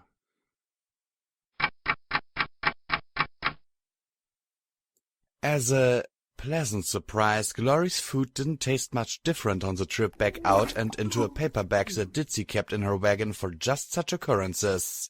I found 2 boxes in the bag, wedged myself between them, and did everything I could to avoid screaming, crying, wetting myself, or taking my mind off my striped friend. Philly Rampage looked oddly like Silverbell's striped sister as the 2 sat in the bag. I kept my magic grip on the revolver. If I saw a skull appear on her butt, I was going straight into SATS. Glory and Lacunae flew at our flanks. Ditsy had stared at the Alicorn with some nervousness, but of course she hadn't said anything. I had to admit the sight of the lace-draped Alicorn was decidedly surreal. Then again, I was traveling with a pony with a soul sinew lodged within her and a hallucination that liked cards on my way to liberate my stable. Reality was now a lot more subjective. Then P21 peeked out the back with a small frown. Why didn't he freak out at the sky? "Blackjack?" I grunted in reply. "What is that?" he asked as he peered through his binoculars. I carefully moved to the back, looking at the clouds above and the ground way, way below. What is what? I asked, and then frowned as I spotted a black speck behind us. What is that? I lifted Taurus's rifle and sighted through the scope. At first, I thought it was the Enclave. Maybe Dusk was coming to finish off Glory, but there was something off about how it moved, and I couldn't see any mounted weapons. Its wings were as big as Lacunae's, and it was gaining on us. Fast. Really fast. Behind us! I shouted as the creature rolled faster than I could follow with the scope. Ditsy, get us on the ground! I yelled as it swept over us. I heard the buzz of Glory's beam weapons crackle as she shot at it. My stomach rose in my throat as every terrifying nightmare I had about falling rose in my chest. Ditsy was getting us on the ground by the fastest means possible. Straight down. As she dove, I saw the flash of beam guns and flickers of lightning from our airborne friends. After that, I was just holding tight as half of Ditsy's wares battered P21 and myself. Rampage laughed in delight, and even Silverbell appeared more thrilled and less scared by the drop. Just before we hit, Ditsy flattened out, flying over the rubble-strewn fields of Mirrormere. The wagon suddenly lurched to the side and the wagon cover ripped, 4 sets of brown claws tearing open the canopy. Something growled overhead, and I wasted no time thrusting Taurus's rifle upright and blasting away blindly. With a snarl, it released the wagon, and Ditsy was able to pull up over the main building. Get ready to jump out! I yelled. The wagon came to a stop, and the 3 of us spilled out. I could have kissed the ground if we weren't facing some kind of clawed, winged, flying thing trying to kill us. It wasn't in sight, but I doubted that would last. Get the door open, quickly! I said as I nodded at the door to the locker room. We gotta get out of sight! I looked over at the ghoul Pegasus. Best get out of here, it'll be after us! And oh, how I hoped that was true and that this wasn't some sort of ridiculously aggressive predator with a taste for ghoul flesh. Thanks, Ditsy, I owe you a new canopy. She grinned and shrugged, then winked a cloudy eye at me and took off. I made sure to fire a few rounds at anything that might be a bat-winged thing. To my relief, I didn't see anything go after the damaged wagon. Rampage looked at the duffel bag between my shoulders that held her spiked armor. I hate being little. How am I supposed to kick tail like this? She said as she gestured at herself. You'll find a way. I have no doubt about that, I assured her. Behind us, the door clicked open. Quick, inside! If we were fighting something that flew, the lower the roof, the better. We disappeared inside just as the winged thing flashed over us. Whatever this thing was, it was fast. Really damn fast. I just closed the door when an oozing brown stinger punched right through the heavy metal. Arr! I shouted as I reeled back, blasting at the appendage. It jerked free with a metallic squeal, leaving a hoof-sized hole. A bright blue eye peeked through and then narrowed. "Peekaboo," a low feminine voice growled. Peek at sis, I muttered as I fired the rifle, but the eye jerked away with a laugh. Well, at least it's a happy monster. Great, so you won't be adopting it then? P21 asked as he took a magic grenade and carefully positioned it at the base of the door so that any pony opening it would flick the stem of the weapon. We quickly moved further into the locker rooms. It wasn't trying to come in through the doors. Maybe it was going to enter through the second floor to flush us out? Well, you never know. It could have some horribly tragic sob story, I said as I rushed to the Marauders' lockers. Actually, given my track record with these kinds of things, it was probably likely. I selected Doofus' locker and typed Mama. There was a stack of papers, a memory orb, of course there was a memory orb, and some large boxes of ammo. In the back was a gun? It was a short tube about 2 feet long with a mouth grip stock. Really, it resembled the biggest single-shot gun I'd ever seen before. A heart was carved in the stock with the words Twist plus Doof, and some pony had painted Persuasion on the barrel. No time for reading, and certainly no time for a memory orb. I dumped them into my bag and then turned the gun over. It sure wasn't something I'd seen in any Ironshot firearms catalogue. What the heck is this? I asked with a frown. It's sure no Iron Pony. What's what? P-21 asked, and I showed it to him. Oh, it's a grenade rifle. Great, enjoy, I said as I pushed the tube into his hooves. His eyes went round. Blackjack, it's a gun. It's a grenade gun, I countered. You do grenades, so logically you should be fine with it. His eyes went even rounder.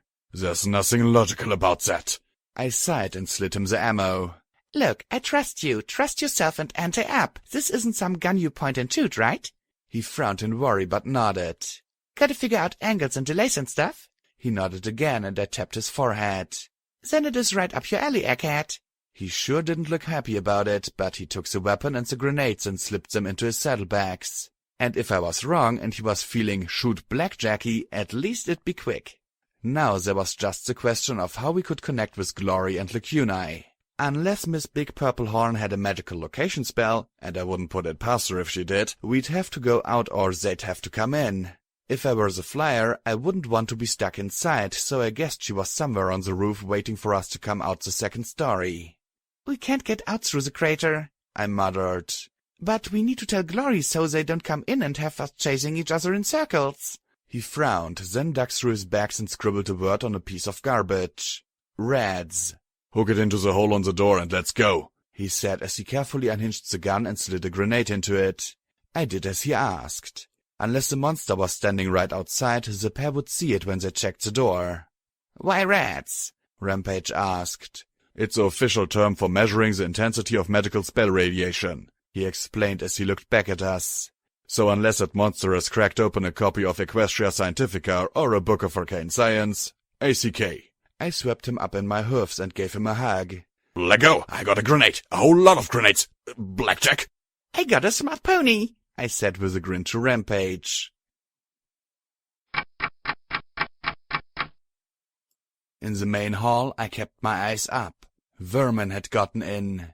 Huge bloated mice that weren't much more threatening than rat roaches but still packed a wicked bite. I still wished the EFS would give me a scale of bad guyness, but the bars were just red or blue. I had to watch for something a bit more substantial. I hadn't realized that something substantial was watching for us. As we made for the stairs down to operations, I heard the low growl rumble through the halls. My mane did the pony pokey as we looked at all the open doors. Was it that bar by the barracks? The gift shop? Maybe somewhere above? Of course not. I'd just turned the corner to go down the stairs into operations when a great leonine shape pounced up at me. Its mangy hide was covered in bald patches and sores, but that did little to detract from its crushing weight or sharp fangs and claws. And wings? And stinger? What the fuck, Wasteland? This had to be one of Chimera's critters, right? How else do you stick a lion, bat, and scorpion together? Knocked on my back, I had no choice but keep rolling. If it pinned me, I'd be dead. Fortunately, it had to hop to the top of the stairs first, and so I found my footing and levitated the shotgun in my white magical grip just as it started a second pounce. SATS lined up 3 blasts to its head. 3 blasts stripped great bloody swaths away from its face and shoulders. Didn't kill it. I hopped away, avoiding a strike by its stinger tail as I fired and moved away. Its claws scraped horribly on my barding, and I was very glad all I'd face was a bruise. For the moment. Another one! P-21 shouted around the mouse grip of persuasion as he pointed it towards the second floor. The weapon made a curious sup noise and sent the grenade up to the second floor where another of these monsters was starting down after us. The explosion took off the creature's legs. Unfortunately, there were more behind it, and they were far more wary. Rampage tugged at the drawstrings of my duffel bag where it had fallen. Blackjack, why'd you use knots? I need my gear. A little busy. I yelled as I kept jumping and moving as quickly as I can. Come on, I can't rampage like this. I need my ripper, hoofcross, something. I sent my dragon claw skittering across the floor towards her. Thanks, she said happily and started to saw through the knots. Rampage! I yelled in exasperation. P-21 smirked. Yes, he was actually smirking as he fired another grenade to the top of the stairs. She blinked, looked cross-eyed down at the weapon in her jaws, and then rolled her eyes. She let out a filly-ish squeal as she raced to the monster and tugged its back leg with all her hoofs. Her head jerked back and forth as she sliced into the thick tendons behind its knee. It let out a roar as it staggered, and I was able to move away from it and reload with slugs. The monster then swung its tail and speared Rampage through the side. She twisted, grabbing the scorpion stinger in her hoofs, and started to slice through that instead as blood foamed around the dragon claw. She simply continued to hold tight and slashed away at the stinger tail. The monster, seemingly confused by the squirming filly's refusal to die, cut to the chase and pulled her towards its maw. Unfortunately for it, that meant taking its eyes off me. I pressed the barrel of the shotgun against its head and took off half its skull. As it spasmed and flopped, Rampage was thrown free. One last shot and it went still. We're running some more. Always with the running, P-21 muttered as he limped down the stairs. Rampage wasn't walking much better as her mouth foamed, but the hole in her side was healing with pink light. Once we got downstairs, I slammed this door behind us. I noticed Rampage was already intact, but still dripping white foam from her lips. You okay? Not the best question to ask her, but still. Poisoned, was all she rasped. I pulled out one of the antivenoms Glory made for red scorpion stings and poured it down her throat. At once she gagged and clutched her throat, falling over. Rampage? I asked in alarm, dropping beside her. Had I somehow made it worse? That tastes disgusting, she coughed. I rolled my eyes and licked the end of the bottle. Okay, so it was a little bitter. Baby. I'm not a baby. I'm older than both of you combined, she said as she pointed at me with a scowl. You've just got a mutant tongue, that's what. Hey, could we focus? P-21 started to say as Rampage charged at me. I stuck out a hoof and pushed against her forehead. Even small, she nearly shoved me off my feet. Oh yeah, better check, I said, sticking my tongue out at her. Rampage blinked, then tackled me with a roar. It wasn't nearly as effective as it would have been if she was her normal size. Oh yeah, really mutated, just like those bruises, she said as she swung her hoofs at me. Aw, some pony needs her nap. She's all cranky. Ladies, P-21 shouted, making us both look at him. Imminent mortal peril here. Chimera monsters hunting us down and you two are... He sat down, pulling his mane before he jabbed a hoof at both of us. Do not make me put you in corners. Now, are we going, or do you two want to keep acting like 2-year-old fools? We both stared at him a moment, then pointed at each other in unison and said in chorus, She started it!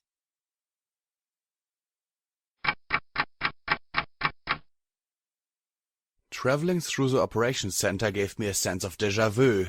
I'd fed Minty Fresh to a raider trying to get info out of him. Glory. I was really glad that Glory wasn't down here again.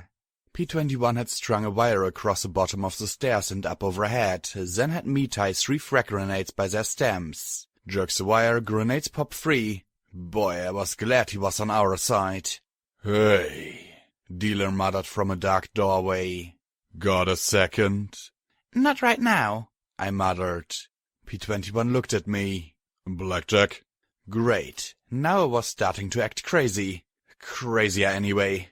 Just go away. I'm not crazy anymore and I don't need you creeping me out, okay? I've got monsters to deal with and Rampage and Stable 99 and...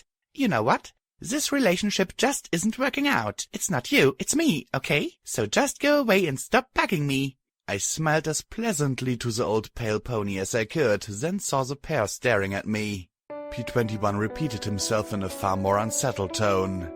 Blackjack, who are you talking to? No, Pony, okay, I'm just, I sat down hard and blurted, "Sometimes I see this pale horse who has a real fetish for cards and he likes being all cryptic and mysterious and I think he's some crazy part of my brain, but I'm not crazy anymore, so I don't need to talk to him, so he just needs to go away." I took a deep breath, glaring at the old buck. "Right now." The old buck just nudged his head back, looking at me with a bemused smile. Okay, Rampage said brightly, grinning at P21. "Suddenly my problems don't seem quite so bad." You killed Zorn. He replied bluntly, taking away her grin as he sat next to me. Has this been going on for a while? "Since Glory got branded," I admitted. "I mean, I kinda had hints before then, but it was after she got branded that he started showing up for chats." Why didn't you tell us? He asked in a slightly hurt tone. "Well, I mean, you were just getting over wanting to kill me. You are over that, right?" His eyebrows arched as he looked at me coolly. "Okay, mostly over that. Anyway, Glory was hurt. I felt completely useless. Then we fought Deus and the Zodiacs and there were all the problems in Flank and I just wanted to seem like I had it together, okay? That I could tough it out." He just shook his head. Blackjack, you're an idiot. You sing while chopping up ghouls. You befriend any monster that seems the slightest bit depressed. You seem to make enemies with shocking regularity. And you think that seeing things that aren't there is too much? I figured you were crazy when you stopped Daisy from bashing my head in, and nothing I've seen has changed that much. He nudged my shoulder with his hoof. You might be one twigged mare, but you're also a good pony and a good friend. Rampage looked from me to P21 and then asked, Are you two gonna kiss or what?" The dealer just smiled and chuckled softly, shaking his head. Immediately we both went bright red. P21 stammered and pointed at me. Kiss her? She's a mare. Rampage broke into giggles as P21 scowled. I don't even like her like that. Really? I have grenades, you know. I just smiled and shook my head, then stepped past the dealer into the room. The office had once been some ponies' living quarters, but clearly the Enclave had cleaned house before abandoning Mirrormare. There hadn't been much in here to begin with. Just a terminal I hadn't even bothered to try accessing. Logs were one thing, but I had no clue how to... I might not, but... "P21, I need you, right now!" I shouted.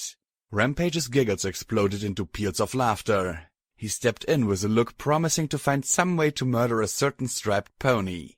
"It's not for sex or a joke," I added quickly. I stepped to the terminal. "Can you access this?" His scowl disappeared. Maybe. Let me see. He hobbled in front of it. Huge password. It better be not mares setting up more sex dates.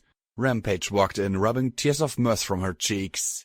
He started his magic as I tapped my left hoof on the top of the monitor. Then he hit a key and the terminal let out a beep. Oh, I'm in on the third try. That was lucky, he said, pleased at the turn of events. Yeah, luck. I looked over his shoulder. And so much for luck. Most of the files were auto-deleted. Looks like just garbage here. Then he moved the cursor over one entry. Wait, here's one. Too minty fresh. From Lighthooves. Nice job getting that confession. I knew that Dashite was just itching to tell us her true contempt for the Enclave. Morning Glory's whole family is no better, really. It's in their blood. Can you believe she'd accuse us of misconduct? Where is her loyalty, her sense of duty, her honor? Oh well, as long as she has that surfacer terrorist assisting her, there's not much we can do. Since she's insisted we brand her, I suppose that's what we'll have to do. Such a pity. We were making some real progress investigating potential cures for the surface, but she's mucked up the whole operation. Now she's probably run off to Flank or Megamart. I suppose we'll have to hope Yellow River offers better fruit. Get ready to relocate. I wanted to shoot some pony. Actually, I'd already wanted to shoot him, but this moved him back to the top of the list. But, oddly, despite my horn twitching with the need to put a hole in the screen, something held me back. "Something's wrong," I muttered. "Back out, all the way out." He frowned and did so. I looked at the screen and selected the first password option from the screen of gobbledygook. Then the second. Then the third. Exact match. I repeated it 2 more times, and every time the third guess brought up the password, no matter how I put in the password. "That bastard," I muttered. "I would like to buy a clue, please. Something in a size 4? Rampage said as she peeked up between my legs. This is why Dusk tried to kill Glory. This wasn't for me. This was to put Dusk on Glory's trail. And if she'd been a little more lucky with her Nova Search shots, she would have killed her right in front of us. I read the message again and tapped the screen. Yellow River, that's for me. Yellow River? What's Yellow River? P21 asked in confusion. Well, if you ever see me drink a whole lot of Sparkle Cola all at once...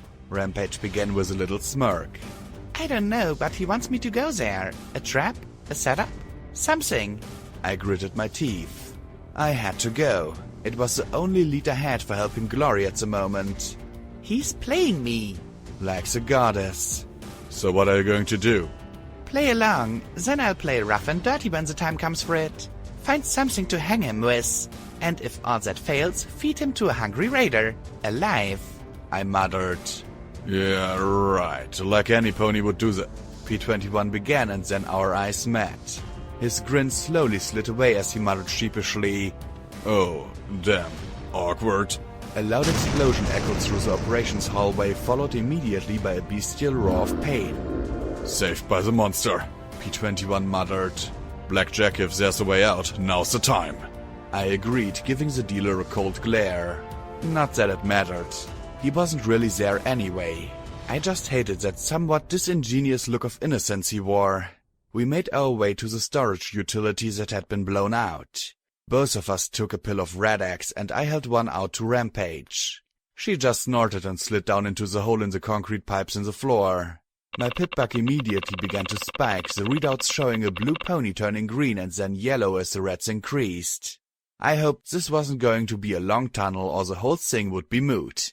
Thankfully, we were able to reach the open pipes at the base of the crater, and sure enough, there was Lacunai, waiting patiently.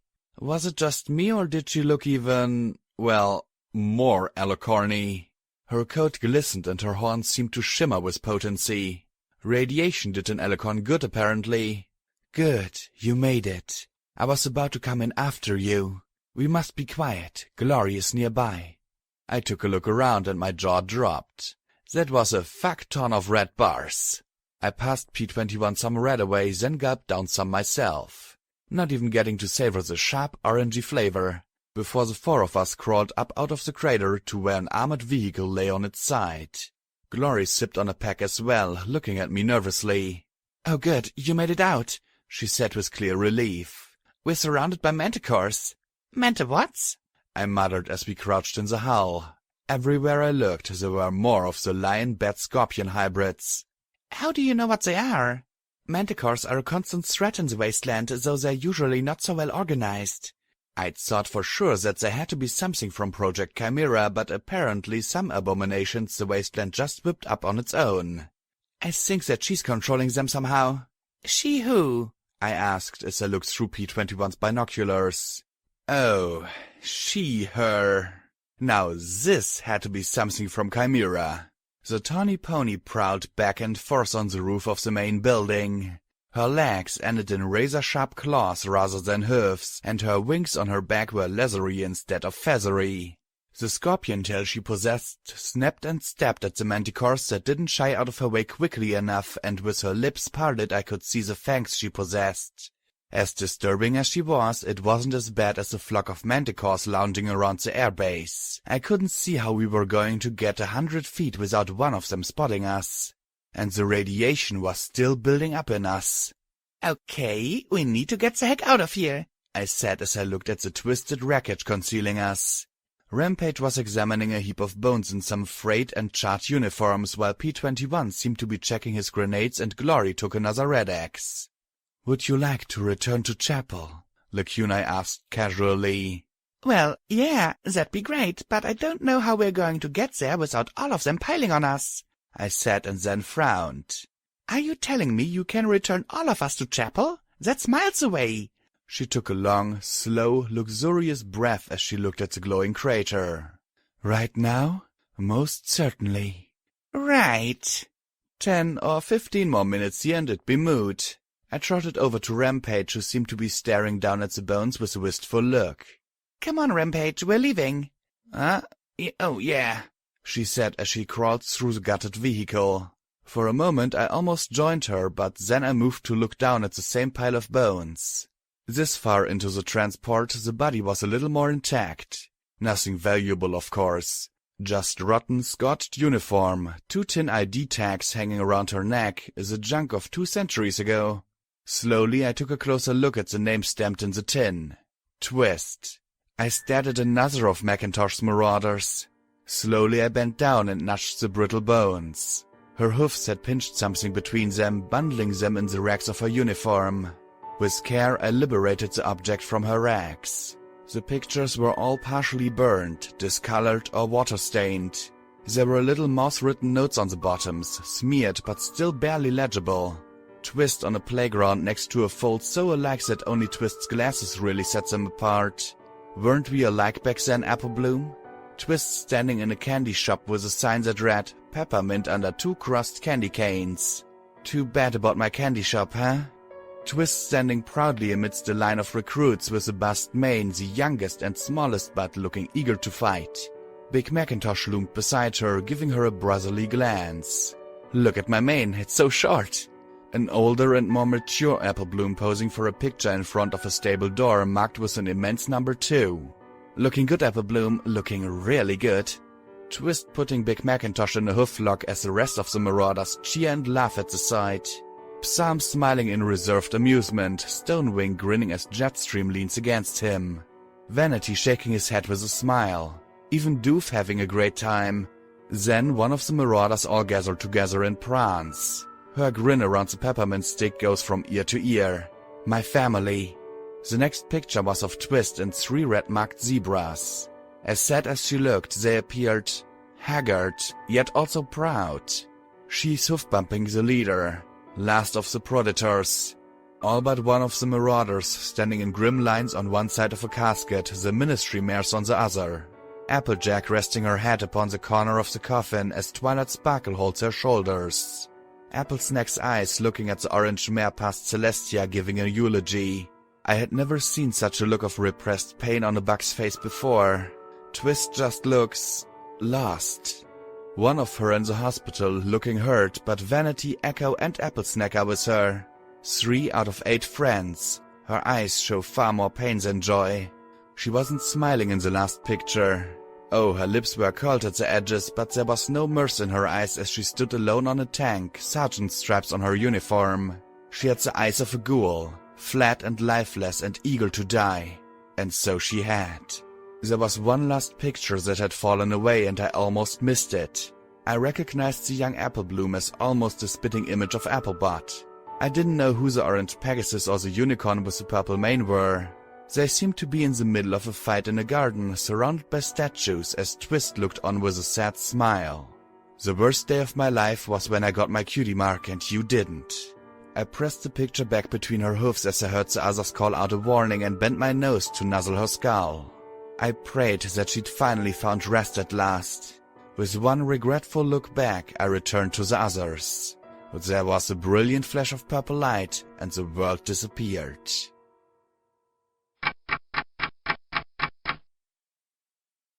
Okay, I admit that I was a little frustrated. I had another monster pony after me with a small army of flying monsters. I had no doubt, as I lay there in the post office, sucking down my third rat away, that she was probably already looking for us. Worse, if she found out we were in chapel. "Why so gloomy?" Adagio asked lazily as the quartet collected around me. "If it's about Zorn, it happens. Sometimes the colt won't even stay an hour before they takes a walk." I gave a little smile to the blue colt. "Thanks, but it's not that. It's just that I need to travel way up north, but it's become a lot more complicated." P21 nodded. Yeah, He said as he looked at a crude map Priest had drawn for us. we'd have to travel all the way south to flank, head into the hills to cross the river upstream of the dams, north through Society territory, past the Collegiate ponies in Huffington U, past all the Enclave at the Skyport, or sneak past Paradise, get past the Steel Rangers, and cross the river again near the coast way up north. It was going to take weeks. Lacunai wasn't familiar enough with anywhere up north to teleport to it, even if it was inside her range. "So why don't you just take the boat?" Medley asked, giving us a look that questioned our intelligence. P21 and I stared at each other. In all our time in chapel, no pony had ever uttered the syllable boat in our hearing. There's a boat? P21 asked sharply. She rolled her eyes. Stable ponies don't know nothin'. Course there's a boat, the Chartreuse unicorn filly said. This seahorse goes up and down the river all the time. Her captain's a bit off, you know, but she's the only one brave enough to risk it. I looked at her skeptically and then took out the Huffington edition of the Wasteland Survival Guide. After flipping through a bit, I found an entry on the Huffington River. No visit to the Huffington area is complete without spotting the Huffington River. The largest river in all of Equestria in our times, the Huffington River runs from far to the south all the way north to the sea. Its progress is only interrupted by the dams south of the city that continue to provide power to the region to this day.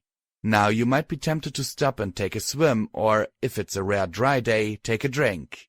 Take my advice and don't. Upstream contamination has made all of the water mildly radioactive and tainted. That's led radigators and river serpents of prodigious size and appetite to spawn. Even if none of that gets you, the river is choked with debris and its current is powerful. All the rain goes somewhere, ponies. For those folks desperate to travel along the river course, there are always a few brave souls willing to make the trip for caps. The most successful ferry is the Seahorse, which is still operating even after years on the water. The passenger is recommended to bring plenty of caps for the trip. However, the captain is quite erratic in his pricing. Allegro nodded. Yeah, the captain is one rough, tough, twigged pony, but there's always good for getting us up and down the river. Doesn't deal in slaves, and so as long as your caps are good, the captain's usually fair. Crazy, but fair. I looked at P21, beginning to see a pattern. He grunted sourly, looking at me. Another unstable pony. Wonder if he's as twigged as you are. What? I said defensively to the snickers of the four. Giving P21 a slightly incensed look, I asked Allegro. So, when does the boat stop at chapel? She's here now, the red colt said with a grin. Now? As in, right now? P21 asked as he and I looked at each other. Yup. She's tied up under the bridge. Charity's doing her trading now. With one last look at each other, we turned and raced to the door.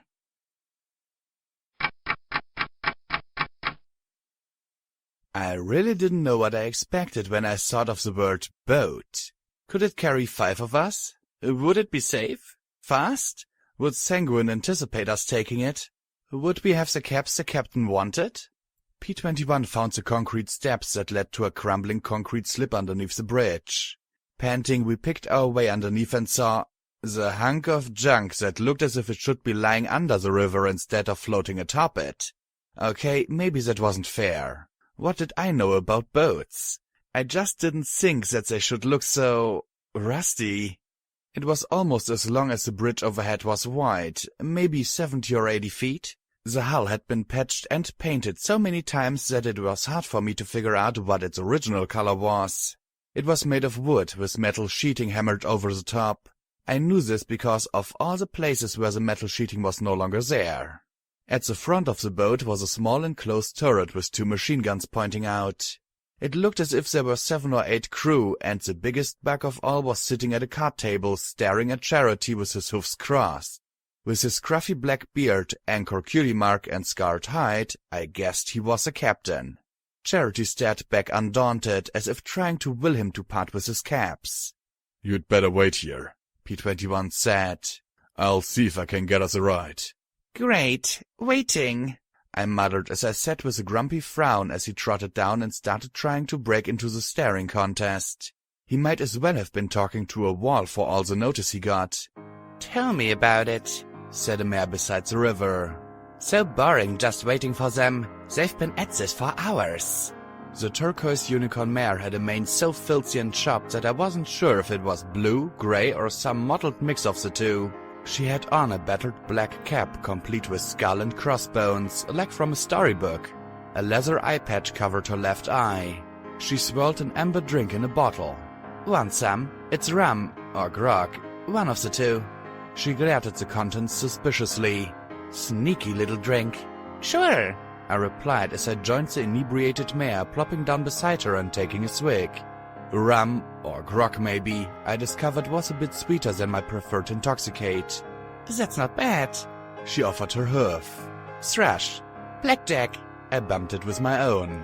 She eyed my security barding, leaning back and squinting as she fought to focus her gaze. Security. Where have I heard that before? She suddenly pointed the bottle at me with a gasp. You're that mare with a bounty, ain't ya? I felt my mane start to prickle, but then she grinned. Well, good for you. I always said that if you're doing something good enough for some pony to pay to want you dead, then you must be doing well. So you're not looking to collect? She took another pull of the bottle and then burped. Who, me? Collect for Ursary? Ha! Fuck Ursary. Fuck her right up the ass with an anchor. The bitch wanted me to transport slaves for her. She scowled at me. Do you know what kind of mess slaves make? I mean, really, smell lasts forever. She made an annoyed face. So I told her to go fuck herself and every pony in paradise, and I think Equestria too while I was at it.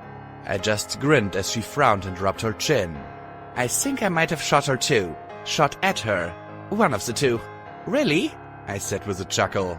Well, I was drunk at the time, and I don't quite think she understood all the implications therein.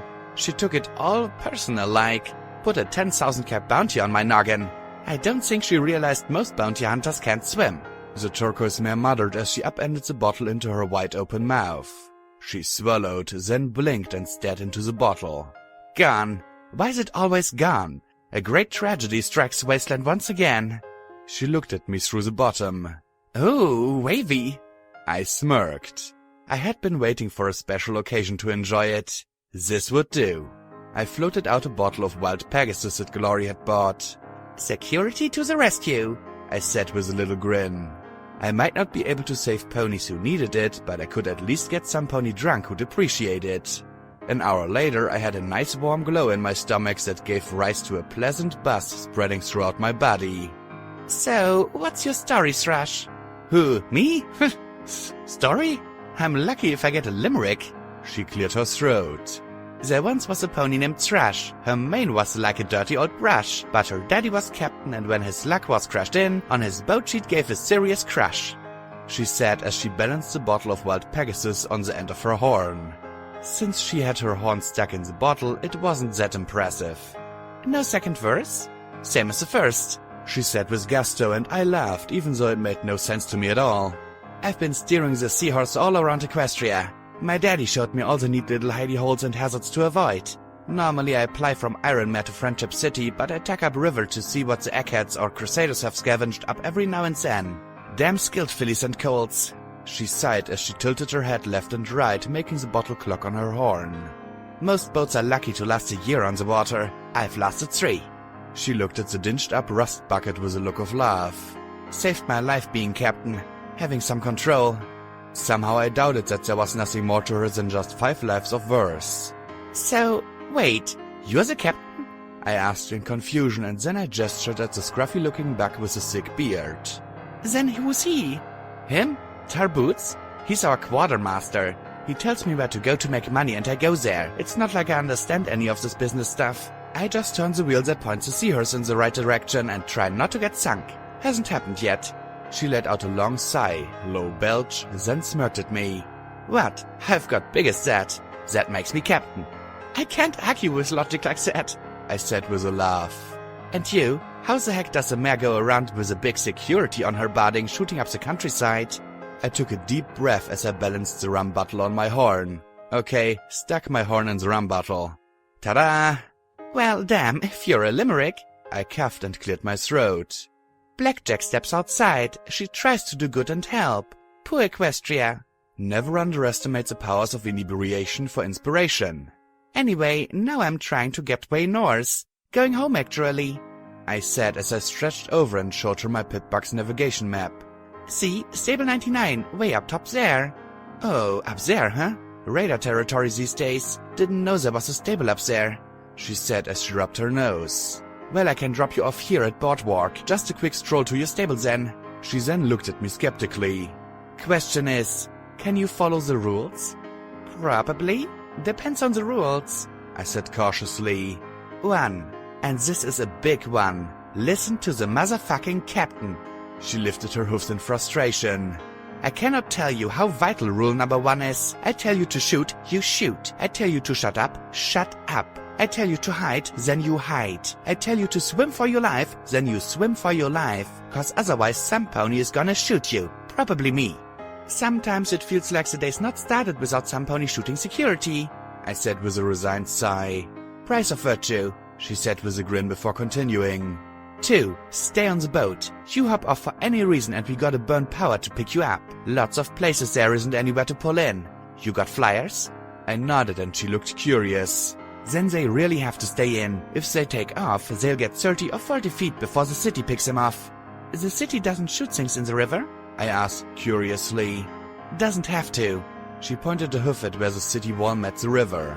A curtain of white rolled along it. See all that rough water? It's all busted up concrete and steel crap. Besides, that close you got 10 minutes before the innervation sucks you dry. So, no flying. I'll truss him up like a turkey myself if I have to, I said with a nod, wondering just how one tied up an alicorn. Politely, I guessed. Tying up Glory, that led into some downright disturbing neighborhoods of thought. Third, you pay for your own gas. That means spark batteries, gem cartridges, even raw gemstones. If you can't swing that, then you get to point your horn into a flex converter and channel till it falls off. And trust me, it'll feel like it if you do. Right, I said with a nod, watching as P-21 and the large grey tar boots strolled up. Hey, P-21! Hey, Blackjack, I got us a deal with Captain Tarboots here and... He stared at me. What? Did I have something on my face? The grey pony interrupted him. Captain Thrash, got a request for 5 passengers. He broke off with a sigh. Captain. The turquoise mare blinked at him and he coughed. Captain, you have a bottle stuck on your horn again. She looked at him coolly and said with as much dignity as she could muster, I knew that. I did. 1 moment. She rose to her hoofs, her magic carefully unscrewing the bottle from her horn. Excellent observation, Master Tarboots. But I'm afraid you'll have to tell this adorable little guy that I have already agreed to provide passage to this filly and her friends. The scarred buck opened his mouth and she raised a hoof. No, Master Tarboots, this is an adventure. I looked at her with a wide grin that was mirrored by the turquoise unicorn and bumped hoofs against hers. You bet, I'll get every spark battery I can, even if I have to tie Charity up in a sack to do it. Okay, maybe I wouldn't go that far. Maybe I'd pay for them and then tie her up in the sack. The buck stared on in shock as they looked from one of us to the other. Sweet Celestia, muttered the grizzled buck as P-21 sat down on his rump with a groan. There's 2 of them. There's 2. The blue buck moaned in despair. Celestia, save us all.